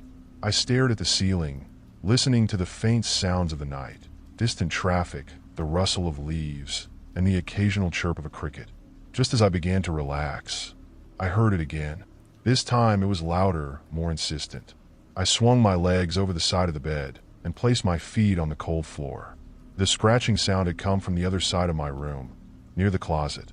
I took a deep breath, steeling myself, and tiptoed toward the door. As I reached for the doorknob, I glanced back at my bed, half expecting to see something lurking beneath it. The room was still, the darkness thickening around me. I turned the knob slowly, peering out into the hallway. The house was silent. "It's just your imagination," I whispered to myself, trying to reassure my racing heart. I stepped back into my room, resolved to put the noise out of my mind and go back to bed. But before I could do so, something caught my eye, a faint outline against the carpet, leading from my closet to the edge of my bed. The outlines were small, barely distinguishable, but they were definitely there. They looked like footprints, tiny, bare feet imprinted on the plush carpet. My breath hitched in my throat as I crouched down to examine them closely. They seemed to stop right at my bed, as if someone had been standing there, watching me while I slept. Panic surged through me, and I quickly turned on the bedside lamp. The light flickered to life, casting a warm glow across the room, dispelling some of the shadows. I leaned closer to the footprints, my heart racing as I tried to rationalize what I was seeing. Could it be that my niece had sneaked into my room while I had been asleep? But she lived miles away, and there was no way she could have gotten in without me noticing. The more I thought about it, the more absurd the idea seemed. I couldn't shake the feeling that something sinister was at play. I grabbed my phone from the bedside table and opened the flashlight app, directing the beam toward the footprints. There was a clear impression in the carpet, with toes and a small heel, a child's footprint perhaps. I gulped, my mind racing through possibilities. I had lived alone in this house for years, and the thought of an intruder, or worse, a child I didn't know, sent chills down my spine. Determined to calm myself, I rationalized that I must have overlooked something. Maybe it was a trick of the light or my imagination playing games with me. I rose to my feet, shaking off the dread that threatened to swallow me whole. I decided to inspect the closet. I stepped cautiously toward it, every instinct screaming for me to turn back. But I couldn't. I had to know. I reached for the door handle, hesitating for just a moment before pulling it open. The door creaked loudly, echoing in the stillness of the night. Inside, the closet was filled with the usual items: old clothes, shoes I rarely wore, and a stack of boxes filled with forgotten memories. I swept the flashlight across the space, illuminating every corner, every shadow. Nothing appeared out of the ordinary. Just as I was about to close the door, something caught my eye, a movement at the very back of the closet. My heart dropped as I saw a shadow dart behind the boxes. Was I truly alone? I slammed the closet door shut, retreating to the safety of my bed. I could feel the panic rising in my chest, breath coming in quick gasps. The footprints were real, but they seemed impossible. My mind swirled with questions. Who had been in my room? What were they doing here? I pulled the blankets tightly around me, determined to stay awake. I had to know what was happening. As the minutes ticked by, I felt a heavy weight of dread settling over me. My eyes darted to the corner of the room where the footprints had appeared.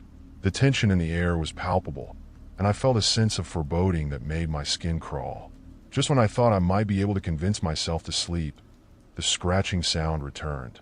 This time, it was more frantic, a desperate clawing that seemed to come from just beyond my closet door. The sound resonated in my ears, and every nerve in my body screamed for me to move, to do something, but all I could do was sit there frozen, gripped by fear. What was going on?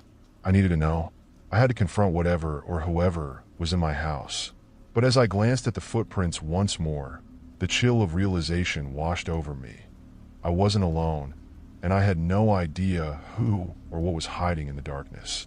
As the scratching intensified, I felt an urge to investigate the source of the sound despite every instinct telling me to run.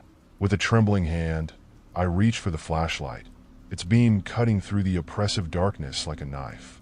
My heart raced as I swung the light towards the closet, the door looming ominously before me. "Get a grip," I muttered under my breath, trying to steady my nerves. I stood up, my feet sliding into my slippers, and approached the closet once more. With a swift motion, I yanked the door open, illuminating the cramped space with the harsh glow of my flashlight. The closet was empty, save for the boxes and clothes that seemed to mock my fear. But something caught my attention. The old boxes stacked at the back of the closet were slightly ajar, as if something had been rummaged through them recently. I leaned in closer, squinting to see the labels. They were filled with family keepsakes and memories. Old photographs, my childhood toys, and a few clothes that had long been forgotten.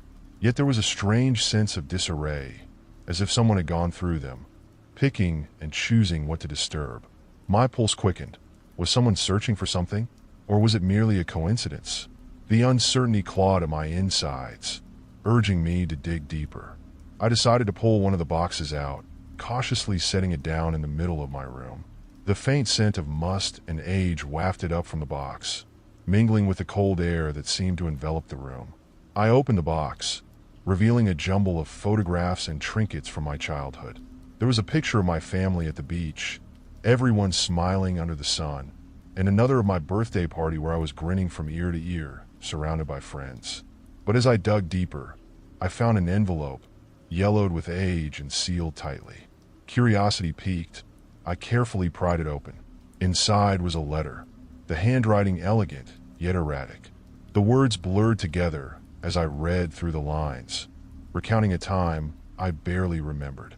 It spoke of family secrets, of an ancestor who had gone missing under mysterious circumstances. "What does this have to do with me?" I whispered, frowning at the contents of the box.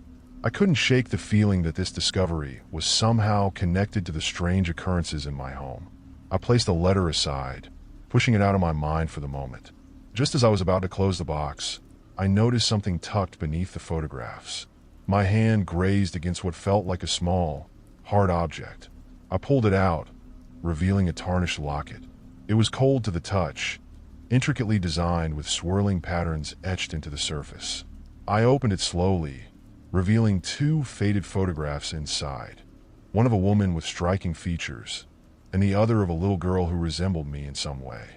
My breath caught in my throat as I studied their faces. I felt a strange connection to the girl, as if I were looking into a mirror of the past. Who were they? Why had my family kept this locket hidden away? Suddenly, a loud bang echoed through the house, reverberating in my chest. I jumped, the locket slipping from my fingers and clattering to the floor.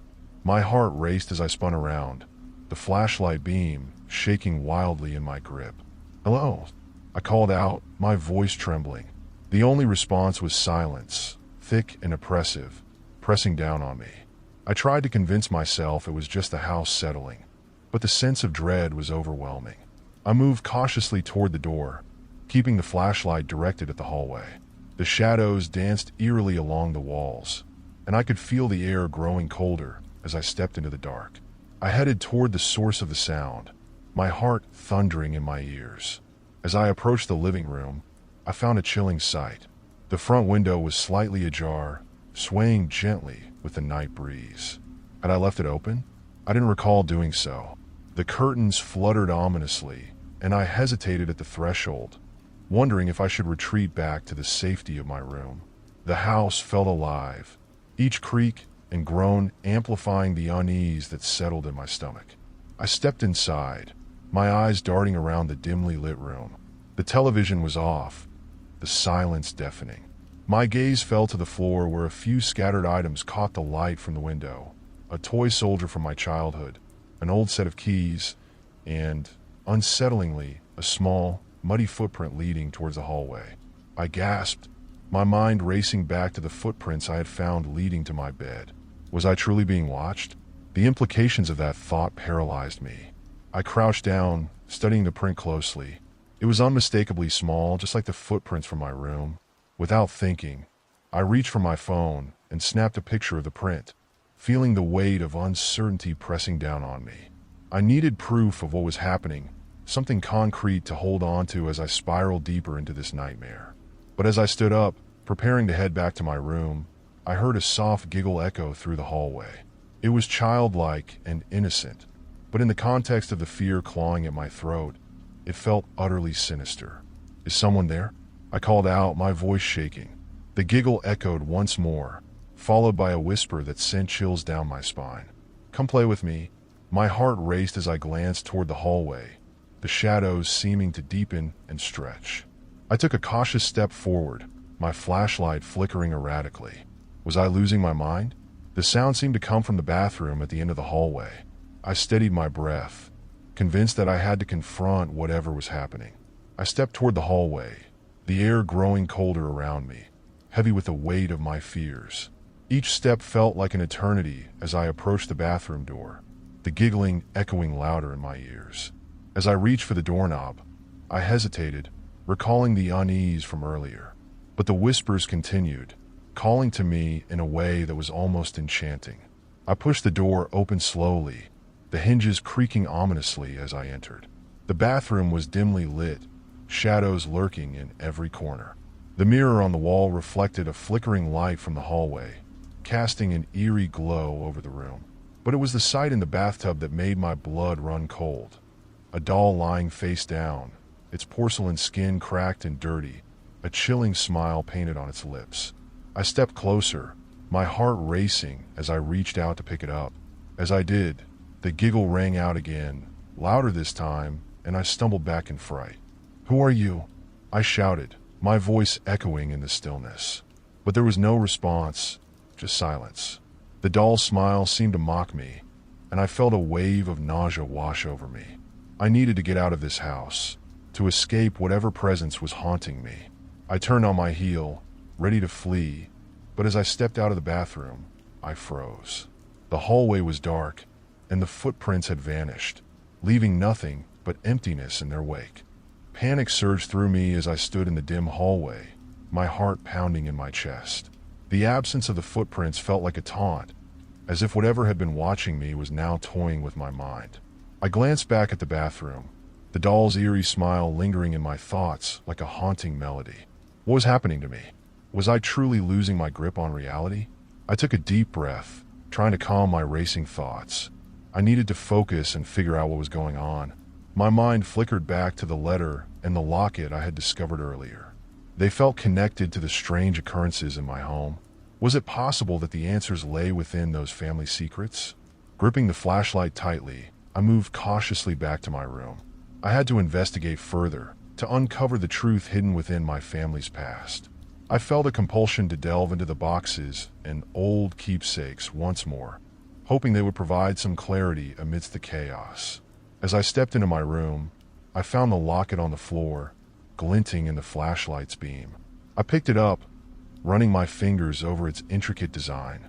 The weight of it felt both comforting and ominous, a tangible connection to a time and family I barely understood. I opened it again, staring at the faded photographs inside. The woman's face stirred something deep within me. Recognition, perhaps, or a sense of belonging I had never known. "Who are you?" I whispered to the locket, as if it could answer me. With a resolute nod, I placed the locket on my desk and turned my attention back to the boxes. The letter had mentioned an ancestor who had gone missing, but it hadn't provided any names. I needed more information. I started to rummage through the contents of the boxes, hoping to find clues that would guide me. As I sifted through photographs and trinkets, a sense of familiarity washed over me. I found more pictures of family gatherings, many of which I had never seen before. In some, the same woman from the locket appeared, always standing beside a little girl with dark, wavy hair. My heart sank as I realized that girl resembled me. What was the connection between us? Then I stumbled upon an old scrapbook, its cover worn and the pages yellowed. As I opened it, I found newspaper clippings, each one detailing a family tragedy or a mysterious disappearance. My breath caught in my throat as I read one that mentioned the very house I was living in. Local family vanishes without a trace. It read, dated back to the late 1800s. The article described how the family had lived in the very house next door, and one day, they simply disappeared, leaving behind their possessions and lives. What happened to them? I murmured aloud, my skin prickling with a mix of fear and curiosity. I felt a chill in the air, a sensation that I was being watched, and it intensified as I read the article further. There was a photograph attached to the article, showing a smiling family posing in front of their home. My breath caught again as I realized the woman in the picture was the same one from a locket. My heart raced, and I began to connect the dots. Could she be my ancestor? Had I unwittingly inherited the remnants of her past? The deeper I dove into the scrapbook, the more unsettling the stories became. Each clipping seemed to reveal another layer of darkness, another lost soul connected to my lineage. My family history was riddled with secrets, tragedies, and disappearances. Was I destined to uncover more horrors? Suddenly, a loud thud echoed from downstairs, jolting me out of my thoughts. My heart raced as I glanced toward my bedroom door, every instinct screaming at me to stay put. But a part of me felt compelled to investigate, to confront whatever was lurking in my house. I made my way to the staircase, moving slowly, every creak of the wooden steps amplifying the tension in the air. As I descended, I felt a chill creeping down my spine, and I was acutely aware of how isolated I felt. I reached the bottom and turned towards the living room, where the sound had come from. Peering into the room, I saw nothing out of the ordinary, just the empty space, illuminated by the faint glow of the streetlight outside. My heart thudded in my chest, the silence deafening. I took a cautious step forward, straining to listen for any signs of life. Just then, I noticed a shadow flicker across the wall, and I froze. "Hello," I called out, my voice echoing through the stillness. The house remained silent, but the shadow lingered, dancing just out of my line of sight. Gathering my courage, I took a few steps into the room, my flashlight beam cutting through the darkness. As I moved closer to the source of the shadow, I felt a pull, a magnetic force urging me toward the far corner of the room. When I reached the spot, my breath caught in my throat. There, leaning against the wall, was an old trunk, half hidden behind a dusty bookshelf. It looked ancient, the wood weathered and adorned with intricate carvings. I knelt down, my heart racing with anticipation and dread. The trunk felt heavy, as if it held more than just memories. I reached for the latch, feeling the cool metal against my fingers. With a deep breath, I pulled it open, and the creaking sound echoed through the room. Inside, I found a jumble of items: faded clothes, old books, and another scrapbook, this one thicker than the last. I pulled it out, dust swirling around me as I flipped through the pages. The first few pages were filled with personal notes and drawings, but then I stumbled upon photographs that made my heart race. Each image was of the same family from the newspaper article, captured in various moments of their lives. But one photograph stood out, a portrait of the little girl, smiling brightly, holding a locket that looked eerily similar to the one I had found earlier. The girl was standing in front of the very house I lived in, and the look on her face was one of pure joy, unaware of the horrors that would soon unfold. My breath quickened as I examined the photograph more closely. In the background, a shadow loomed behind the house, barely visible but undeniably present. "What is this?" I whispered to myself, chills running down my spine. I had stumbled upon something significant, something that could unravel the very fabric of my family's history. Suddenly, the air grew heavy, and the temperature dropped. I felt a presence in the room, a weight pressing down on me, as if the trunk was alive with the spirits of those long gone. The shadows danced along the walls, twisting and turning, and I could hear faint whispers, almost like echoes of conversations from the past.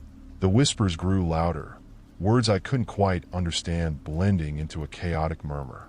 Panic surged through me as I clutched the scrapbook tighter. I had to get out of this house. It felt as if the walls were closing in on me, suffocating me with the weight of its secrets. Just then, I heard the unmistakable sound of laughter, a child's laughter, echoing from the hallway. It was sweet, innocent, but in this context, it was deeply unsettling. I glanced back toward the hallway, where the shadows seemed to shift and dance, beckoning me to follow. With my heart racing and dread gnawing at my insides, I decided to confront whatever was lurking in the shadows. I had to know the truth.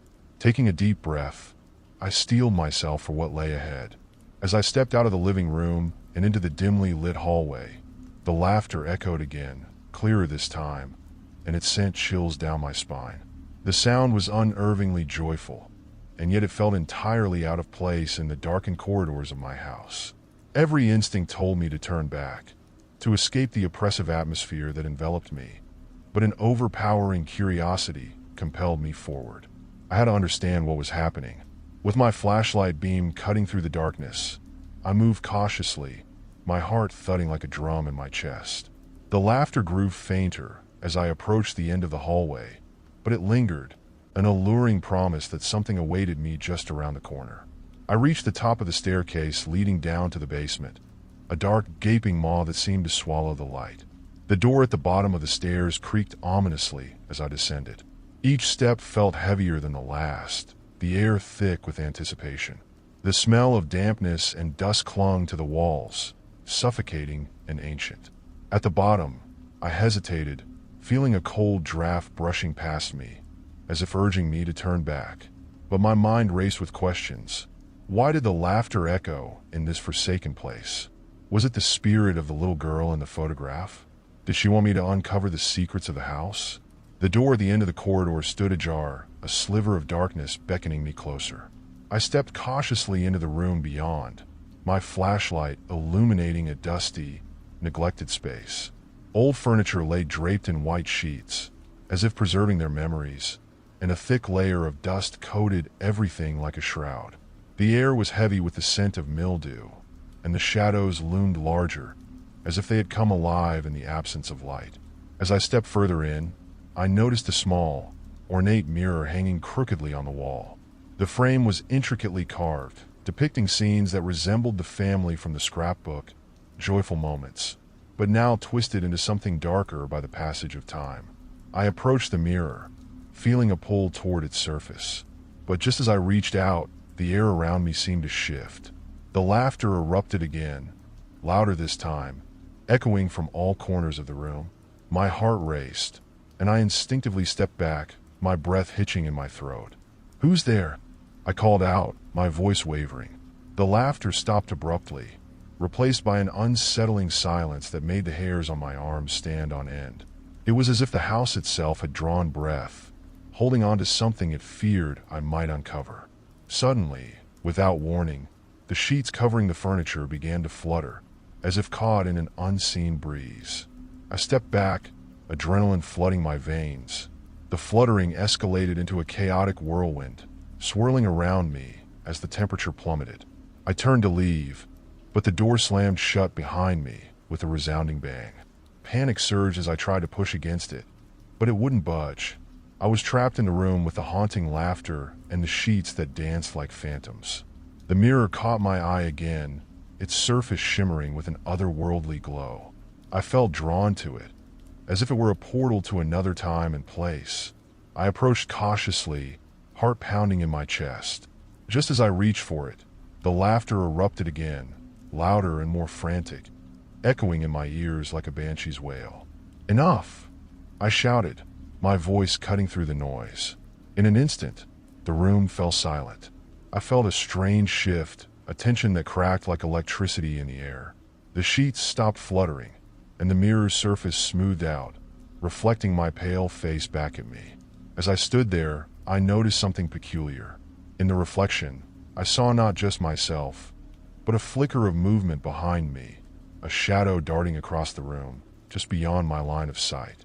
My heart raced as I spun around, but there was nothing there, just the oppressive silence of the basement. Taking a deep breath, I turned back to the mirror.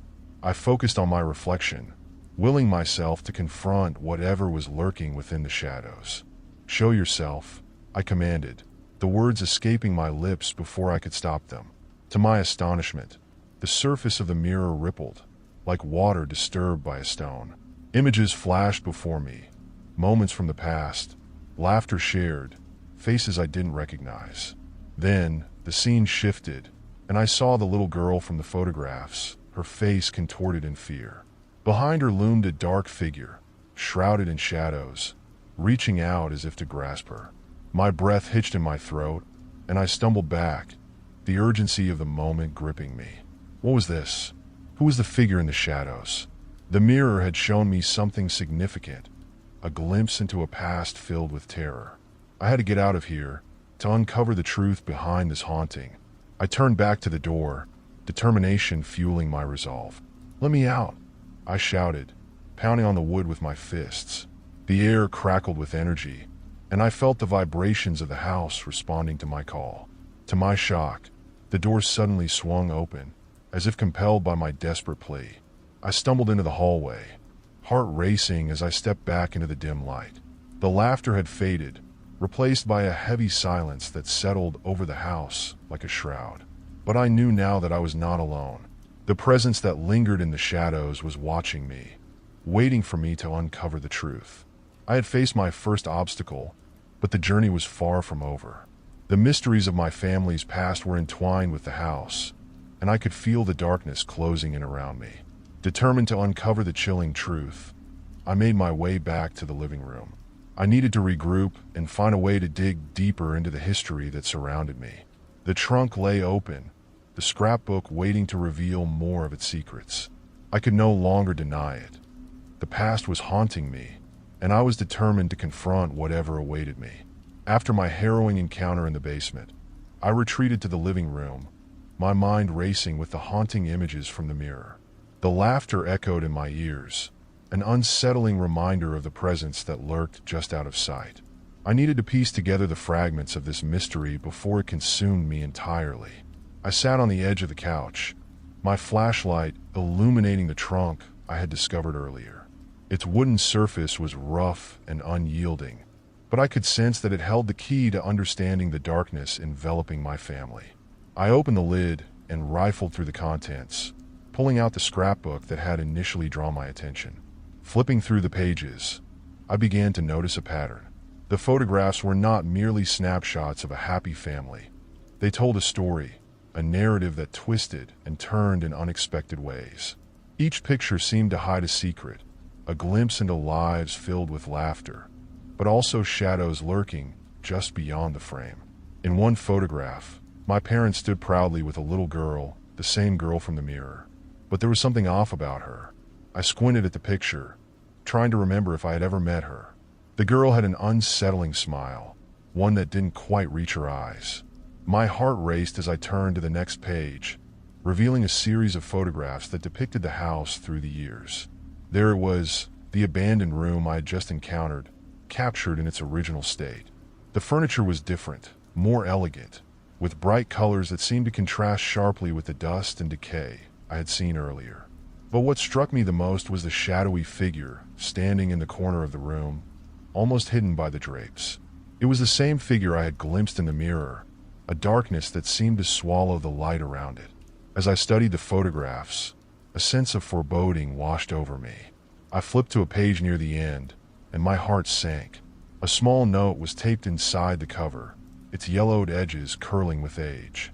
It read, "Beware the whispers that linger in the shadows. The past never truly dies. It only waits to be awakened." The warning sent shivers down my spine. Had my family known about this darkness? What had they experienced in this house? The weight of their secrets pressed heavily on my chest, and I felt an overwhelming urge to confront the truth, no matter how terrifying it might be. I carefully removed the note, placing it in my pocket for safekeeping, then turned my attention back to the trunk. Beneath the scrapbook, I found an old, ornate box, its surface decorated with intricate carvings that seemed to dance in the flickering light. I lifted it, feeling a strange energy emanating from it.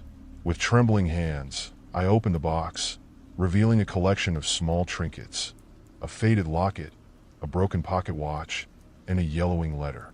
I lifted the letter, its ink smudged but still legible. As I read it, my pulse quickened. The letter spoke of love and loss, of a bond that had been broken. It was addressed to a person named Clara, and the writer expressed deep sorrow for the choices they had made. I will always cherish our time together, but the shadows are closing in. I fear what lies ahead, it concluded. Clara? Was this the name of the little girl from the photographs? The pieces of the puzzle were coming together, but I was still missing crucial information. I needed to find Clara, to uncover the truth behind her story and how it was entwined with mine. Just then the atmosphere shifted. The air felt charged, and a cold breeze brushed past me, as if something had entered the room. My flashlight flickered, casting erratic shadows on the walls. Panic surged through me, but I fought to remain calm. I couldn't let fear control me. I grabbed the locket from the box and examined it closely. The front was engraved with delicate patterns, and when I opened it, I gasped. Inside was a small photograph of a family, a woman with dark hair, a man with a kind smile, and there, in the center, was Clara. Suddenly, the laughter erupted again, piercing through the heavy silence, mingling with whispers that seemed to fill the room. I recognized the voices. They were faint but distinct, a chorus of echoes that danced on the edges of my consciousness. "Help us," they implored, their tones urgent, desperate. I stumbled back, heart racing. Who were they? Was it Clara and her family? Did they need my help? "I will," I shouted into the void, desperation lacing my words. "I'll help you find peace." The laughter morphed into something darker, a cacophony of anguish that swirled around me. The temperature plummeted, and shadows flickered in the corners of my vision. I gripped the locket tightly, feeling its weight as a surge of determination coursed through me. I needed to confront whatever was haunting this house, whatever had ensnared Clara and her family in a web of despair. I moved swiftly toward the staircase, the echo of the whispers urging me forward. I could feel the shadows gathering, an invisible force guiding my steps. I needed to go back to that basement, to the room where I'd seen the mirror. The connection was undeniable. The answers lay within the depths of that darkened space. I descended the stairs once again, the air growing thicker with each step. As I reached the bottom, the door to the basement room stood open, waiting for me like a gaping maw. I entered cautiously, flashlight in hand, the beam slicing through the oppressive darkness. The mirror shimmered in the faint light, its surface reflecting the contours of the room. I approached it with newfound resolve. I had to confront the darkness and uncover the truth about Clara and the figure that haunted my family. "Show me," I commanded, feeling a surge of adrenaline. "Show me the truth." The surface of the mirror rippled again, the images swirling chaotically before stabilizing. I watched in disbelief as scenes unfolded before me. Moments of happiness, but also deep sorrow. The little girl played joyfully in the backyard, laughter echoing like a distant melody.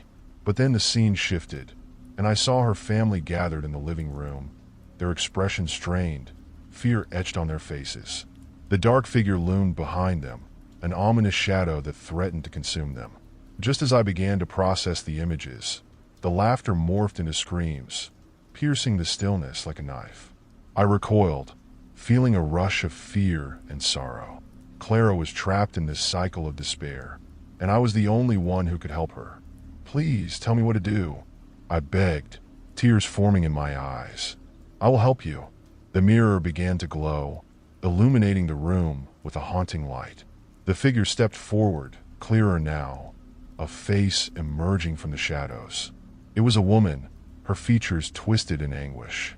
"Free us," she whispered, her voice a chilling echo. "Only then can the past be laid to rest." The connection between us deepened, and I felt the weight of her sorrow pressing upon me. I nodded, determination surging through my veins. "I will find a way, I promise." With that vow, the atmosphere shifted once more. The shadows began to retreat, and the whispers softened, as if acknowledging my resolve. I had made a choice. I would uncover the horrifying truth behind the locked room and set Clara and her family free. The air in the basement felt charged, crackling with an intensity that sent shivers down my spine. I stood before the mirror, heart pounding as the remnants of the vision faded, leaving behind an echo of the woman's haunting plea. "Free us." Those two words resonated in my mind, urging me to take action. I stepped back, grappling with the weight of the task ahead. Clara's family had been trapped in this limbo for far too long. The shadows that haunted my home had a history, a pain that transcended time, and it was my responsibility to confront it. But how? As I paced the dim room, the box of trinkets rested heavily in my pocket, and I felt a growing urgency to delve deeper into the mysteries of my house. The unlocked room held more than just shadows. It was a portal to understanding, a pathway to the past. Gathering my resolve, I turned away from the mirror, determined to explore the rest of the house. I needed to uncover any secrets that might help me understand Clara's plight. Climbing the stairs, I made my way through the living room, its familiar layout now tinged with unease. The sunlight streamed through the window, but its warmth did little to chase away the chill that enveloped me. I moved toward the door that led to the attic. I had always avoided it, fearing what lay within, but now it felt like the final frontier, the last place where I might find answers. I hesitated at the bottom of the staircase, listening to the silence that hung in the air like a heavy fog. With a deep breath, I pulled the door open and stepped inside. The attic was a realm of forgotten memories, filled with dusty boxes and cobwebs that clung to the corners like whispers of the past. As I shone my flashlight around the space, I noticed the remnants of a life once lived, a child's toys, old furniture draped in sheets, and stacks of yellowed newspapers. My heart raced as I began to sift through the boxes. I opened the first one, revealing a collection of old letters. They were tied with a faded ribbon, their edges frayed. I carefully untied the bundle, feeling a mix of excitement and trepidation. Each letter felt like a thread connecting me to the past, a chance to uncover the truth. I began to read. The letters were written by my grandmother, and they spoke of her life in this house, her dreams, and her struggles. But as I continued, the tone shifted. She wrote about a darkness that crept into their lives, a presence that grew stronger with each passing year. It mirrored the tales I had heard whispered among family members, stories that had been brushed aside as mere folklore. "Something is watching us," one letter read. "I can feel it lurking in the shadows, waiting for the moment to strike." As I read, the sense of foreboding deepened. My grandmother detailed her fears, the eerie occurrences that plagued the house, and her growing concern for her family. She spoke of Clara. My grandmother had known Clara and her family well. They had been neighbors, sharing laughter and stories, unaware of the darkness that lurked just beyond their understanding. Suddenly, a loud creak echoed through the attic, jolting me from my thoughts. I spun around, flashlight scanning the dim corners. The sound came again, a slow, deliberate creak that reverberated through the floorboards, as if something were moving in the shadows. My heart raced, but I felt an inexplicable pull to investigate. I turned the beam of my flashlight toward the source of the noise. In the far corner of the attic, I noticed a large trunk covered with dust. It stood slightly ajar, the wood worn and weathered. Was this another clue? I approached cautiously, the beam of my flashlight revealing the intricate carvings on the trunk. It was similar to the box I had found earlier, but this one had a lock. My fingers trembled as I examined it, searching for a way to open it. I felt a magnetic pull, as if the trunk was beckoning me to unveil its secrets. Without any tools at hand, I attempted to force it open with my hands. The wood resisted at first, but then, with a determined push, the lock gave way with a resounding click. I gasped as the lid swung open, revealing its contents, a collection of photographs, documents, and a weathered journal. I carefully lifted the journal, its leather cover cracked but still intact. As I opened it, I was struck by the familiar handwriting. Clara's name was scrawled across the first page. My heart raced as I flipped through the entries, each one filled with vivid descriptions of her life, her fears, and her dreams. The first entry dated back to the summer of 1965, and Clara's youthful optimism leaped off the page. She wrote about playing in the backyard with her friends, the laughter ringing through the air, and the joy of being young and carefree. But as the entries progressed, a darker tone began to seep into her words. "I can feel something watching me," she wrote in one entry. "It feels like a shadow that never leaves. My parents say I'm imagining things, but I know I'm not alone." I felt a chill run down my spine. Clara had experienced the same suffocating presence that had haunted me. Her words echoed the feelings I had when I first saw the figure in the mirror. As I continued reading, I found an entry dated a few days before her family vanished. Clara described her family's growing fear. "My parents are acting strange. They keep looking out the window, watching the house next door. They say it feels like something is about to happen, like the air is thick with tension." Tears welled in my eyes as I realized the weight of her words. Clara had sensed the darkness closing in on her family, but no one had believed her. I could feel her desperation, her longing for someone to understand. Then, I came across a particularly chilling entry, written the night before her family disappeared. "I heard whispers tonight. They were calling my name. I don't think I can sleep. There's a door in our house that's always locked. I've never seen inside, but I feel like it holds the answers to the shadows. I must find out what's behind it." The words struck a chord within me, resonating with my own experience. Clara had been searching for answers just as I was. I glanced at the door that led to the locked room, now a palpable presence in my mind. It felt like a siren calling to me, and I knew I had to confront it. I finished reading the journal and tucked it under my arm, determined to uncover the truth behind Clara's family and the darkness that had haunted us both. Suddenly, the attic door creaked open, startling me. My heart raced as I turned to see my mother standing in the doorway, her expression a mix of concern and curiosity. "What are you doing up here?" she asked, her voice steady but edged with an undercurrent of anxiety. I started, but the words caught in my throat. Should I tell her what I had discovered?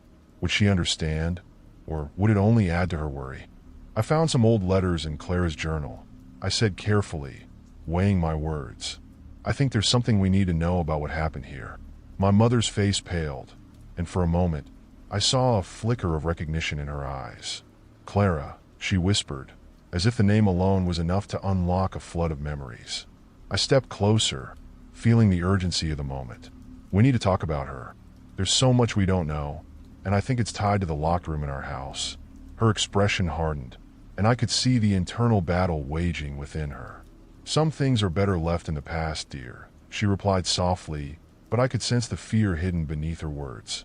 "No, Mom, I have to know. Clara's family deserves to be remembered, and I think it's the key to understanding the darkness in this house." She hesitated, the tension palpable in the air, and for a brief moment, I thought she might refuse to share her knowledge.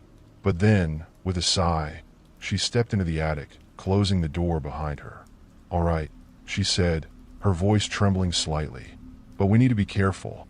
Some truths are dangerous, and I don't want to see you hurt." I nodded, determination igniting within me. Together, we would uncover the chilling truth behind the locked room and the shadows that had haunted our family for generations. The tension in the attic was thick, as if the very air around us had become saturated with the weight of the past. My mother's gaze flitted nervously to the window, where the waning sunlight cast long shadows across the floor, deepening the sense of unease. I could feel my heart pounding in my chest, each beat echoing my determination to confront the truth that had eluded us for so long. Clara's family, they were more than just neighbors, my mother began, her voice barely above a whisper. They were part of a history that our family tried to forget. After they disappeared, it felt like the town held its breath, as if we all collectively decided to pretend it never happened. "What do you mean?" I pressed, leaning in closer, eager for more information. I found her journal.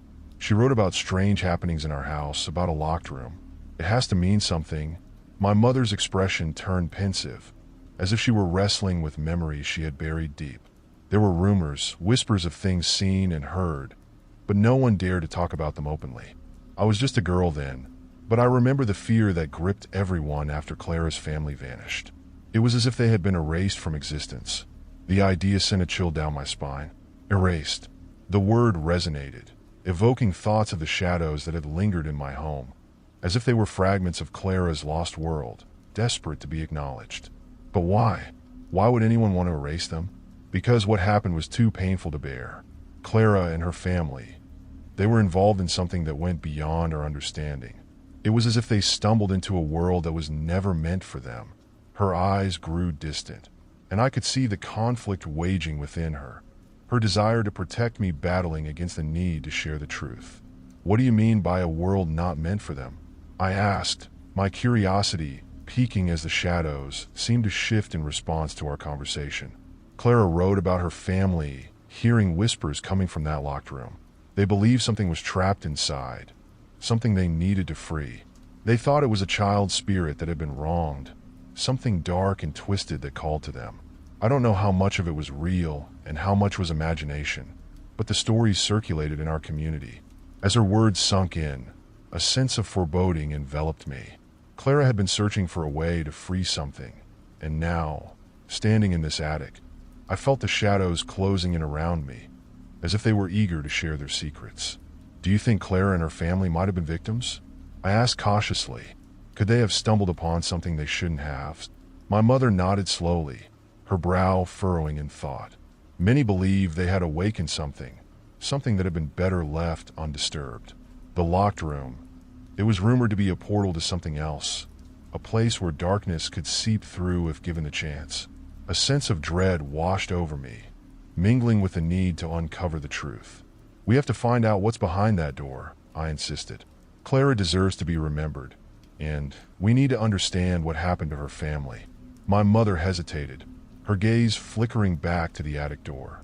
"You don't understand. That door isn't just a passage. It holds memories, dark, painful memories. If we open it, we risk unleashing whatever has been trapped for all these years. It might be more dangerous than we can imagine, but it's also the only way to find peace, isn't it?" I argued, feeling the urgency of the moment swell within me. "What if we can help Clara? What if there's something we can do?" She took a deep breath, her expression softening as she studied my determined face. "You're just like her," she murmured, her voice barely audible. "Always wanting to help, always wanting to uncover the truth." Her words stung. Clara had sought answers, and here I was, standing on the precipice of the unknown, ready to plunge into the depths of the past. "I have to do this, Mom," I said, my voice firm. "For Clara. For us."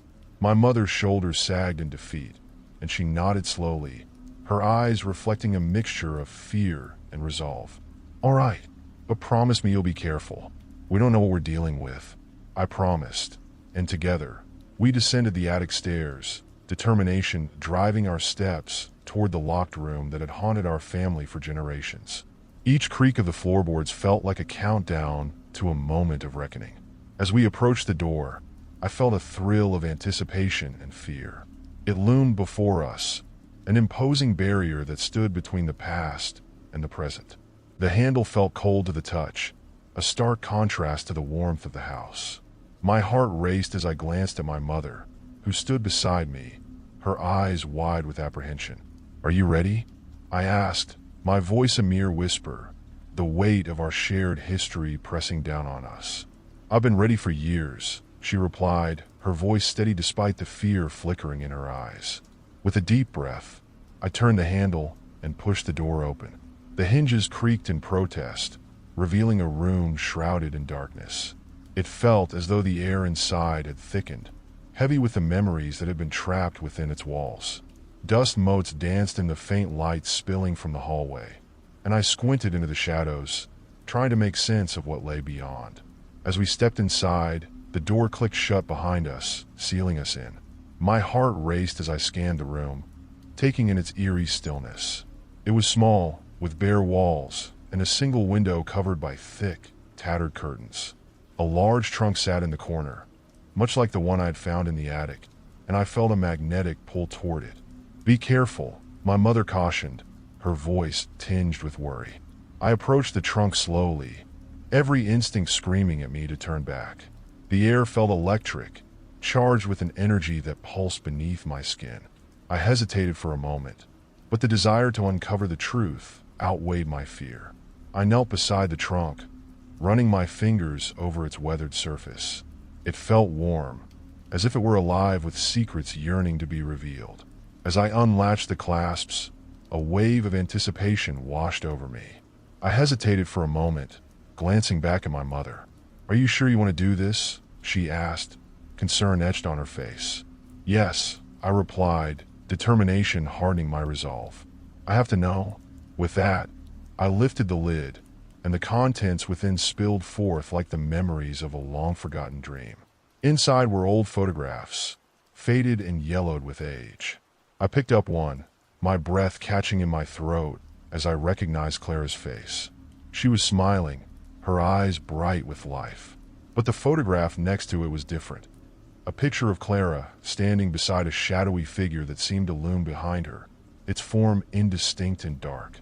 "What is that?" my mother whispered, her voice barely a tremor above the silence. "I don't know," I replied, heart pounding. I rifled through the photographs, each one revealing more about Clara's life and the dark presence that seemed to follow her. There were images of her family, snapshots of laughter and joy interspersed with ominous shadows lurking in the background. I reached for the last photograph, my heart pounding with a mixture of dread and anticipation. As I pulled it out, I felt a chill wash over me. It was a picture of the locked room, taken from the inside. The walls were barren, but in the corner, there was a small, dark figure, a child, with hollow eyes staring directly at the camera. "Mom, look," I gasped, holding it up for her to see. She gasped, stepping back as if the photograph itself were a ghost.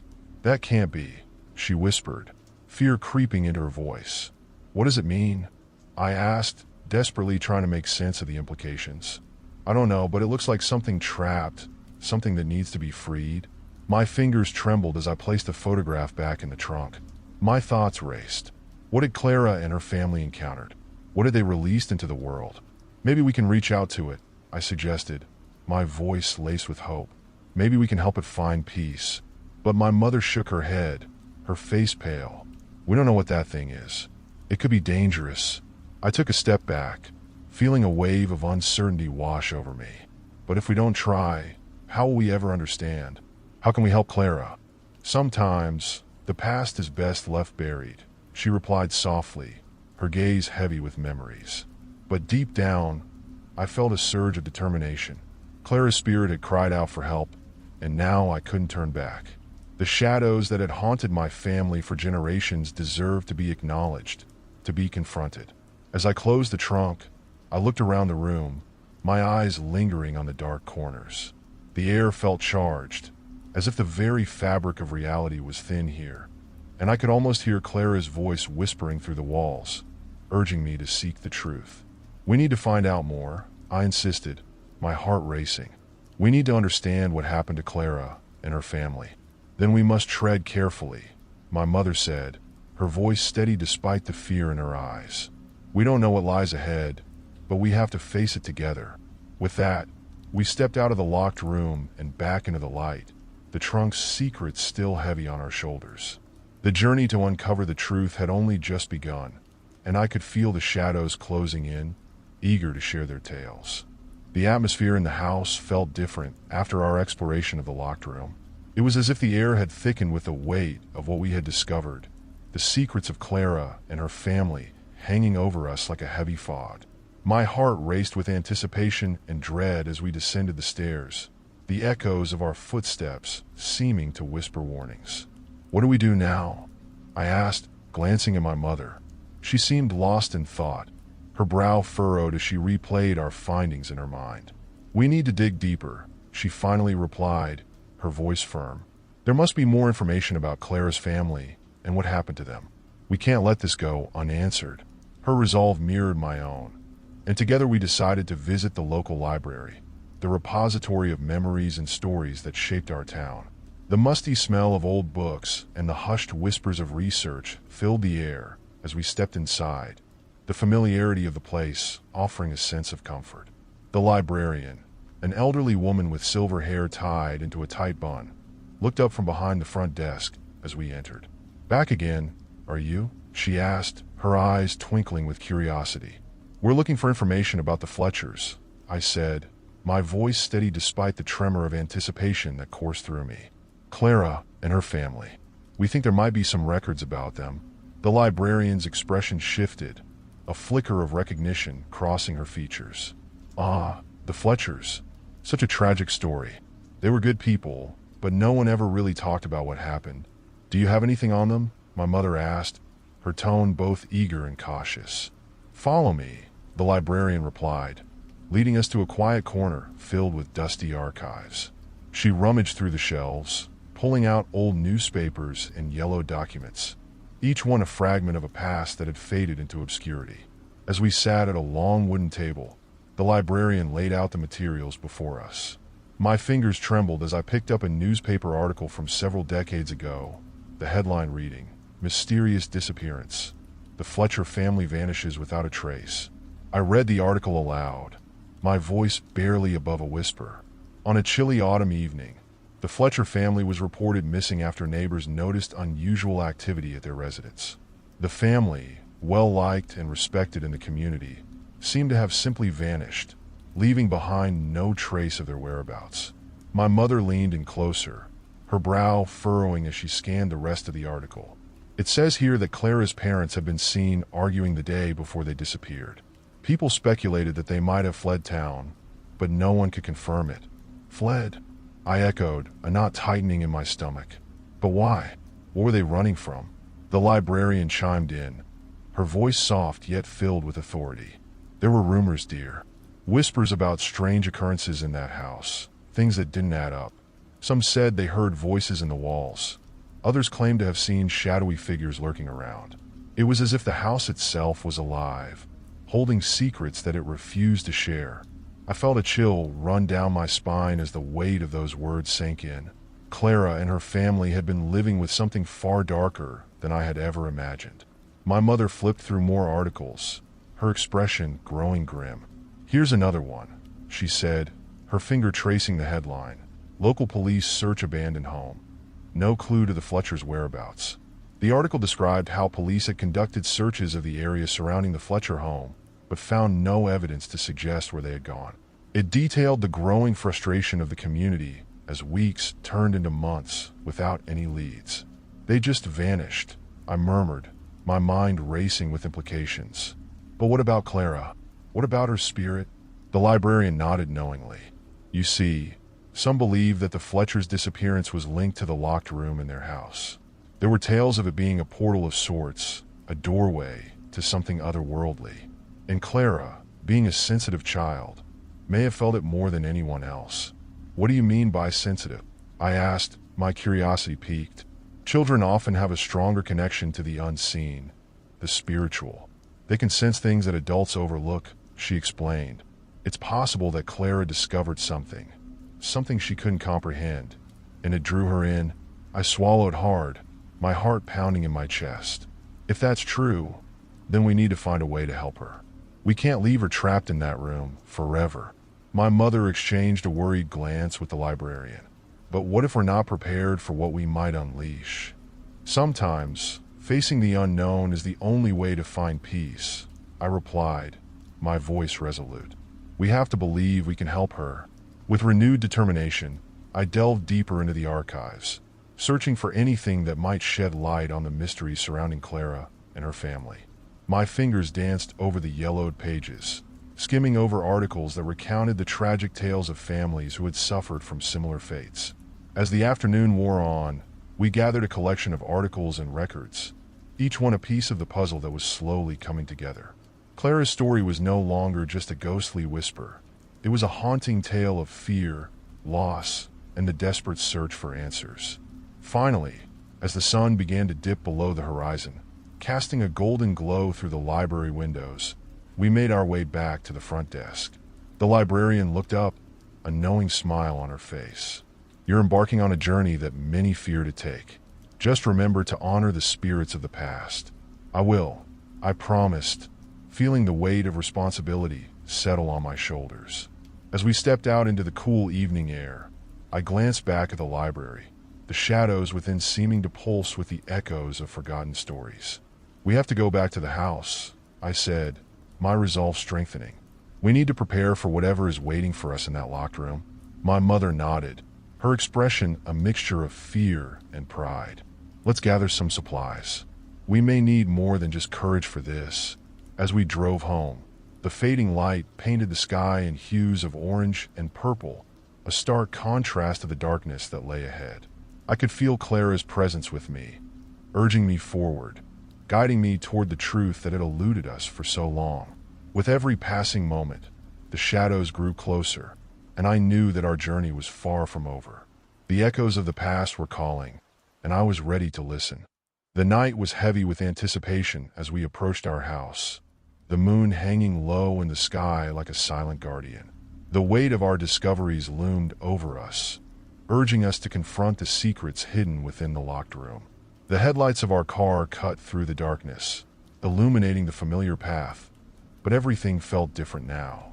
"Do you think we're really ready for this?" my mother asked, her voice barely above a whisper as we parked in the driveway. I could see the apprehension etched on her face, but beneath it lay a fierce determination. "I have to believe we are," I replied, my heart pounding. "Clara needs us. We can't just leave her there." After gathering our supplies, a flashlight, a sturdy crowbar, and a few protective charms we had found in the attic, we stood before the front door, which felt more like a threshold to another world than a simple entryway to our home. "Let's do this," I said, my voice steady as I took a deep breath, feeling the cool night air fill my lungs. We made our way to the locked room, our footsteps echoing ominously through the quiet house. Each creak of the floorboards seemed to resonate with the stories that lingered within these walls. As we approached the door, I could feel an energy pulsing from behind it, a mixture of fear and desperation that sent shivers down my spine. "Are you ready?" my mother asked, gripping the crowbar tightly. "Ready as I'll ever be," I replied, taking the flashlight in one hand while bracing myself for whatever lay beyond the door.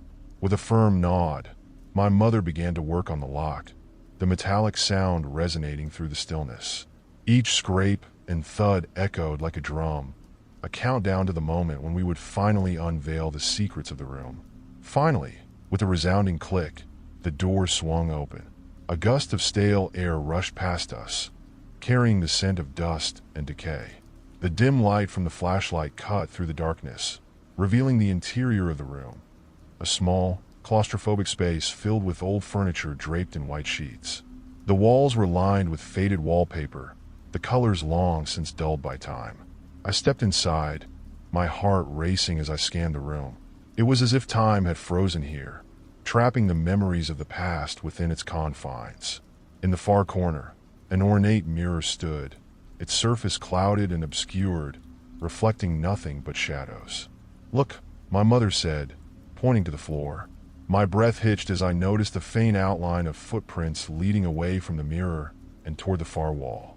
They were small and delicate, the kind of prints a child might leave behind. "Clara," I whispered, my heart aching with a mixture of hope and fear.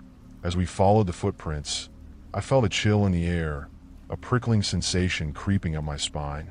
The room seemed to close in around us, the walls pulsating with an unseen energy.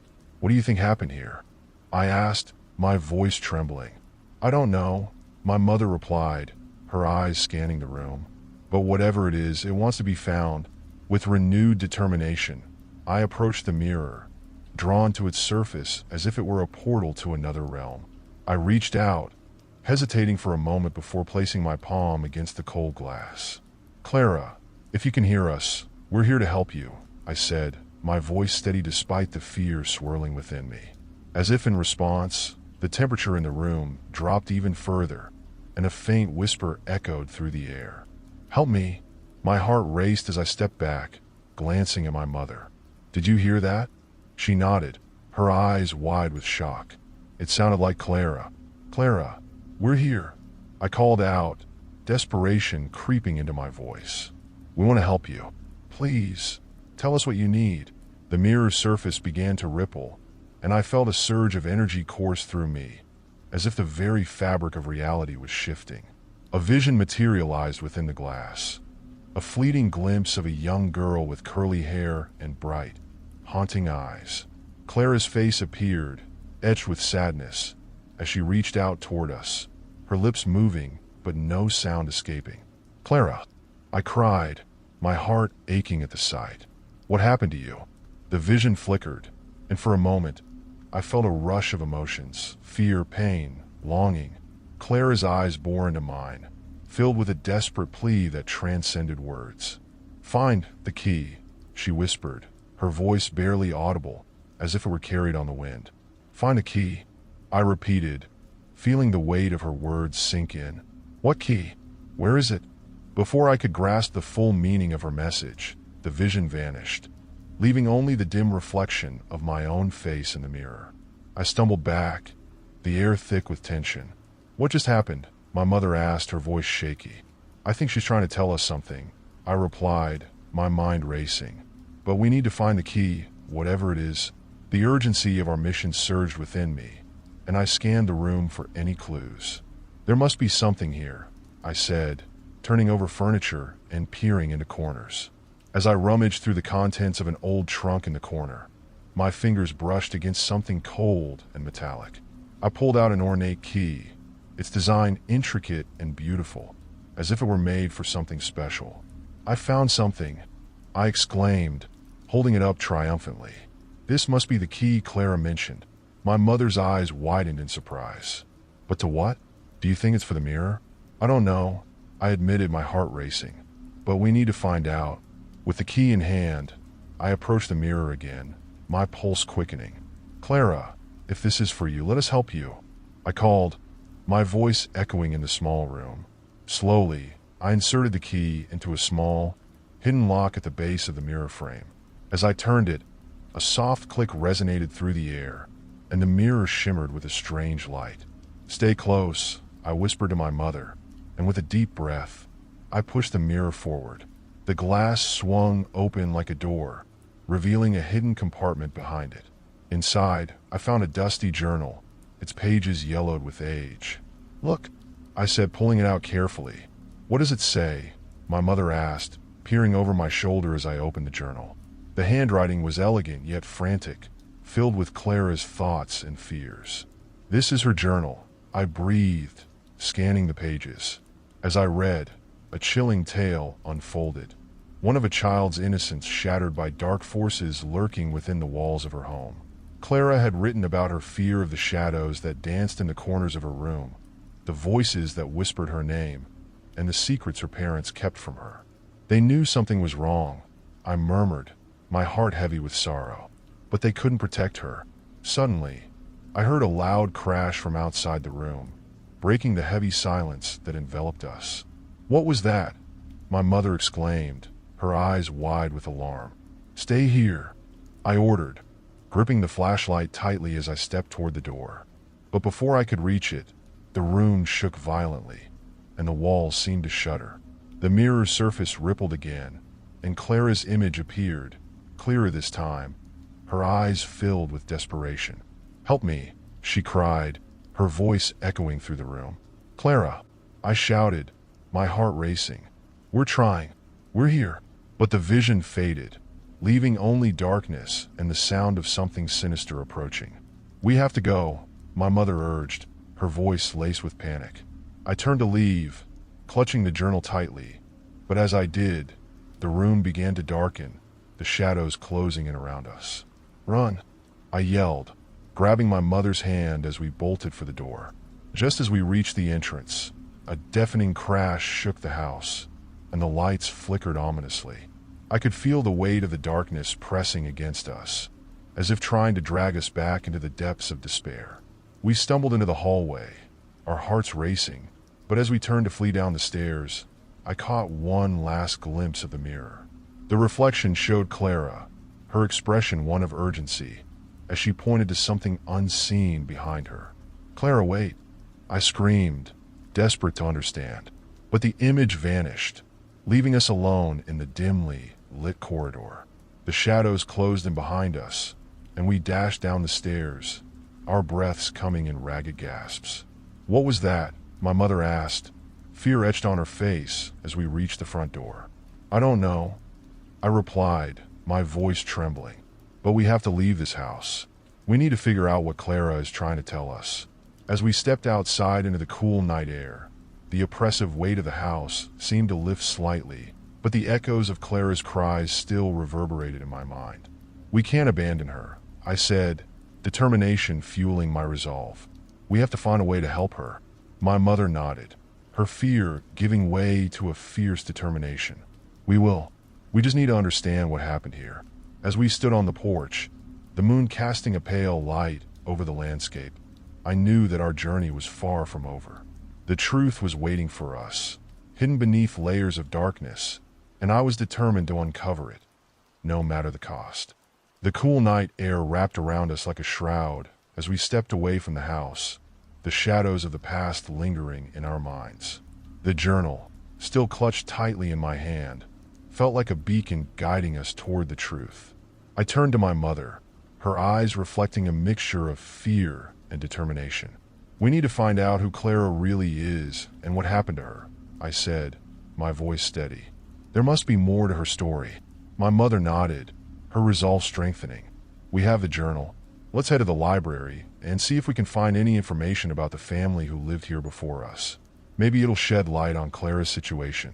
We made our way to the local library, a familiar place that had always felt like a sanctuary for me. As we entered, the smell of old books enveloped us, a comforting aroma amidst the chaos of the night. I led my mother to the genealogy section, where dusty tomes lined the shelves, each holding the weight of history within their pages. Flipping through old newspapers and records, we searched for any mention of the family who had lived in our house. Hours seemed to pass as we pored over the materials, piecing together fragments of Clara's life. Finally, my mother found a newspaper article that caught her eye, its headline bold and alarming: "Tragic disappearance of local child shocks community." My heart raced as she began to read aloud. Clara Hastings, age 8, was reported missing last summer, and despite extensive searches, no trace of her was found. Neighbors described strange occurrences in the days leading up to her disappearance, including unsettling noises and sightings of shadows near her home. The family reportedly moved away shortly thereafter. I felt a chill run down my spine. "So she really was missing," I said, my mind racing with implications. "What if she never left this house?" My mother looked thoughtful. The article mentioned neighbors hearing strange noises. It's possible Clara's family knew something about the house, or they might have even tried to protect her from whatever was happening. But why would they keep it a secret? I asked, frustration bubbling to the surface. They could have saved her. There could be a deeper history here, my mother replied, her brow furrowing as she continued to sift through more records. "Let's find out more about the Hastings family." As we delved deeper into the research, we unearthed records that painted a haunting picture of Clara's family. They had faced numerous tragedies, with Clara being the last of a line riddled with darkness. Reports hinted at unusual occurrences in their home, leading to whispers among the community. Talk of curses, hauntings, and dark forces that preyed upon the innocent. "It sounds like they were trying to shield Clara from something," I speculated. "But what could it be?" My mother paused, holding up a photograph that had fallen from a newspaper clipping. It depicted Clara with her parents, the three of them smiling brightly in front of a beautiful home. However, the smiles felt forced, almost as if they were hiding a painful truth behind their cheerful facade. As we studied the photograph, I noticed something that sent a jolt through me. In the background, partially obscured by trees, was our house. It looked the same, yet different, as if the world surrounding it had shifted over time. "Mom, look at the trees," I pointed out. "They're the same ones in our yard. This was taken before we moved in." Suddenly, the pieces began to click into place. What if Clara's family had tried to escape whatever was haunting them, but it followed them here? That could explain why Clara was still trapped in the house, my mother replied, her voice filled with urgency. She may have been caught in the crossfire of whatever darkness plagued her family. Determined to uncover more, we continued our research until we stumbled upon a mention of an old, abandoned church located near our neighborhood. It had a notorious reputation, linked to strange rituals and the occult. "This could be connected," I said, feeling a rush of adrenaline. If Clara's family was involved in something dark, they might have sought refuge there. Without a second thought, We decided to head to the church, our hearts racing as we drove through the now familiar streets of our neighborhood. The moon hung high in the sky, casting an eerie glow over the landscape as we approached the crumbling structure, its once majestic spire now a silhouette against the night. The air grew colder as we parked, and a heavy sense of foreboding enveloped us. "Are you ready for this?" my mother asked, her voice barely above a whisper. "I have to be," I replied, gripping the flashlight tightly. "Clara needs us." We stepped out of the car, the crunch of gravel beneath our feet echoing in the stillness. As we approached the entrance, the door creaked ominously on its hinges, revealing a darkened interior. Inside, the air was thick with dust and silence. The stained glass windows cast fragmented colors on the floor, illuminating the sanctuary in a ghostly light. "Stay close," I urged, scanning the shadows for any signs of movement. We explored the church, moving cautiously among the pews and remnants of what once was a place of worship. As we ventured deeper, we found a small chapel in the back, its altar adorned with forgotten relics and flickering candles. "This feels like a hidden sanctuary," my mother remarked, her voice hushed with reverence. "What if Clara's family sought refuge here, or conducted rituals to protect her?" I added, feeling a knot form in my stomach. Just then, I noticed a faded tapestry hanging on the wall. As I approached it, I felt an inexplicable pull, as if the fabric itself was calling to me. "What's that?" my mother asked, joining me at the tapestry. As I studied the intricate design, I realized it depicted a family, similar to Clara's, surrounded by dark figures lurking in the shadows. My heart raced as I traced the threads with my fingers. "This is Clara's family," I said, feeling a shiver run down my spine. Suddenly, the air grew thick with tension, and a cold breeze swept through the chapel, extinguishing the candles. "What's happening?" my mother cried, gripping my arm tightly. I could feel it. The energy in the room shifted, the shadows growing darker. "We have to leave," I shouted, pulling her toward the exit. But as we turned to flee, a loud crash echoed through the chapel, shaking the very foundations of the building. The ground beneath us trembled, and I could hear whispers growing louder, as if the spirits of the church were awakening. "Clara," I called out, desperation flooding my voice. "We're here to help you." In that moment, the shadows coalesced into a figure, a young girl with curly hair and wide, haunting eyes. Clara stood before us, her expression filled with urgency. "Help me," she cried, her voice breaking through the chaos. My heart raced as I stepped closer, feeling the energy between us pulse with intensity. "Clara, we're trying. What do you need?" "Find the truth," she shouted, her voice echoing like a bell tolling through the air. "You must break the curse." The air crackled with energy, and I felt a surge of power radiating from Clara. In that moment, I understood. The darkness that had plagued her family was a curse born from secrets and fear. If we were to save her, we needed to confront the truth hidden within the shadows. "Clara, we will," I vowed, feeling a fire ignite within me. "We won't let you down." With that promise, the shadows receded slightly, giving us a moment's reprieve. "We have to find a way to break this curse," my mother said, her voice resolute. "The journal mentioned something about a ritual. Maybe it can help us." As I searched through the remnants of the chapel, I stumbled upon an old book tucked away beneath the altar, its cover worn and tattered. "Mom, I think I found something," I exclaimed, pulling it out and flipping through the pages. The book detailed a ritual for breaking curses, a guide to confronting the darkness that had gripped families for generations. My hands shook as I read through the instructions, piecing together the elements we would need. "We can do this," I said, determination coursing through my veins. "We can help Clara break free." With the book in hand and Clara's spirit guiding us, we rushed out of the church, the cool night air hitting us like a wave. "We need to gather everything we can from the house," I said, adrenaline surging.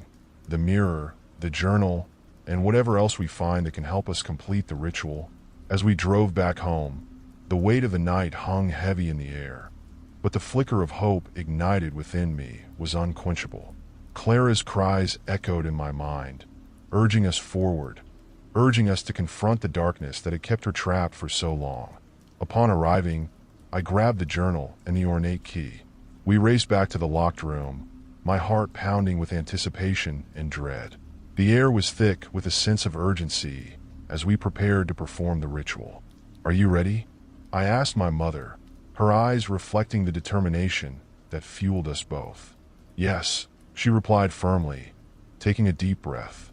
"Let's free Clara." As we stepped into the locked room, I felt a surge of energy envelop us, and I knew this was our moment. The shadows danced around us, whispering secrets, but we stood firm. With Clara's spirit watching over us, we began the ritual, the air crackling with magic and possibility.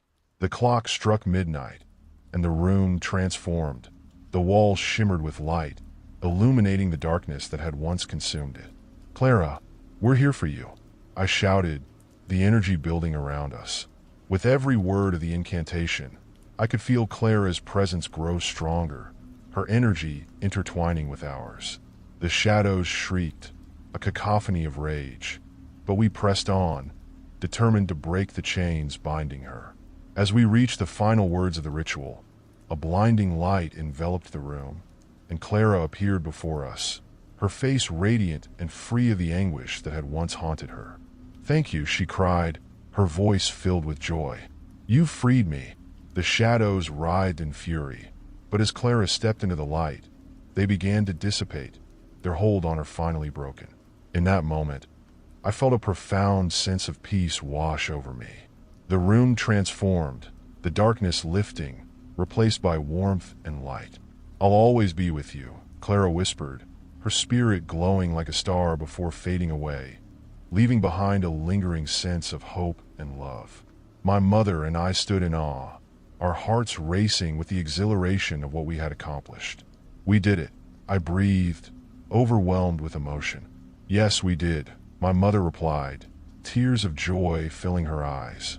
We helped her find peace. As we stepped out of the locked room, the house felt different, lighter, as if the weight of the past had been lifted. We had confronted the darkness, faced the fears, and ultimately triumphed. In the days that followed, the haunting cries and shadows faded from our lives. Clara's memory lingered, a reminder of the power of truth and the bonds of love that transcended time and space. And though our journey had come to an end, I knew that we would carry Clara's spirit with us always, a guiding light in the darkest of times. If you like the story, don't forget to subscribe and like the video.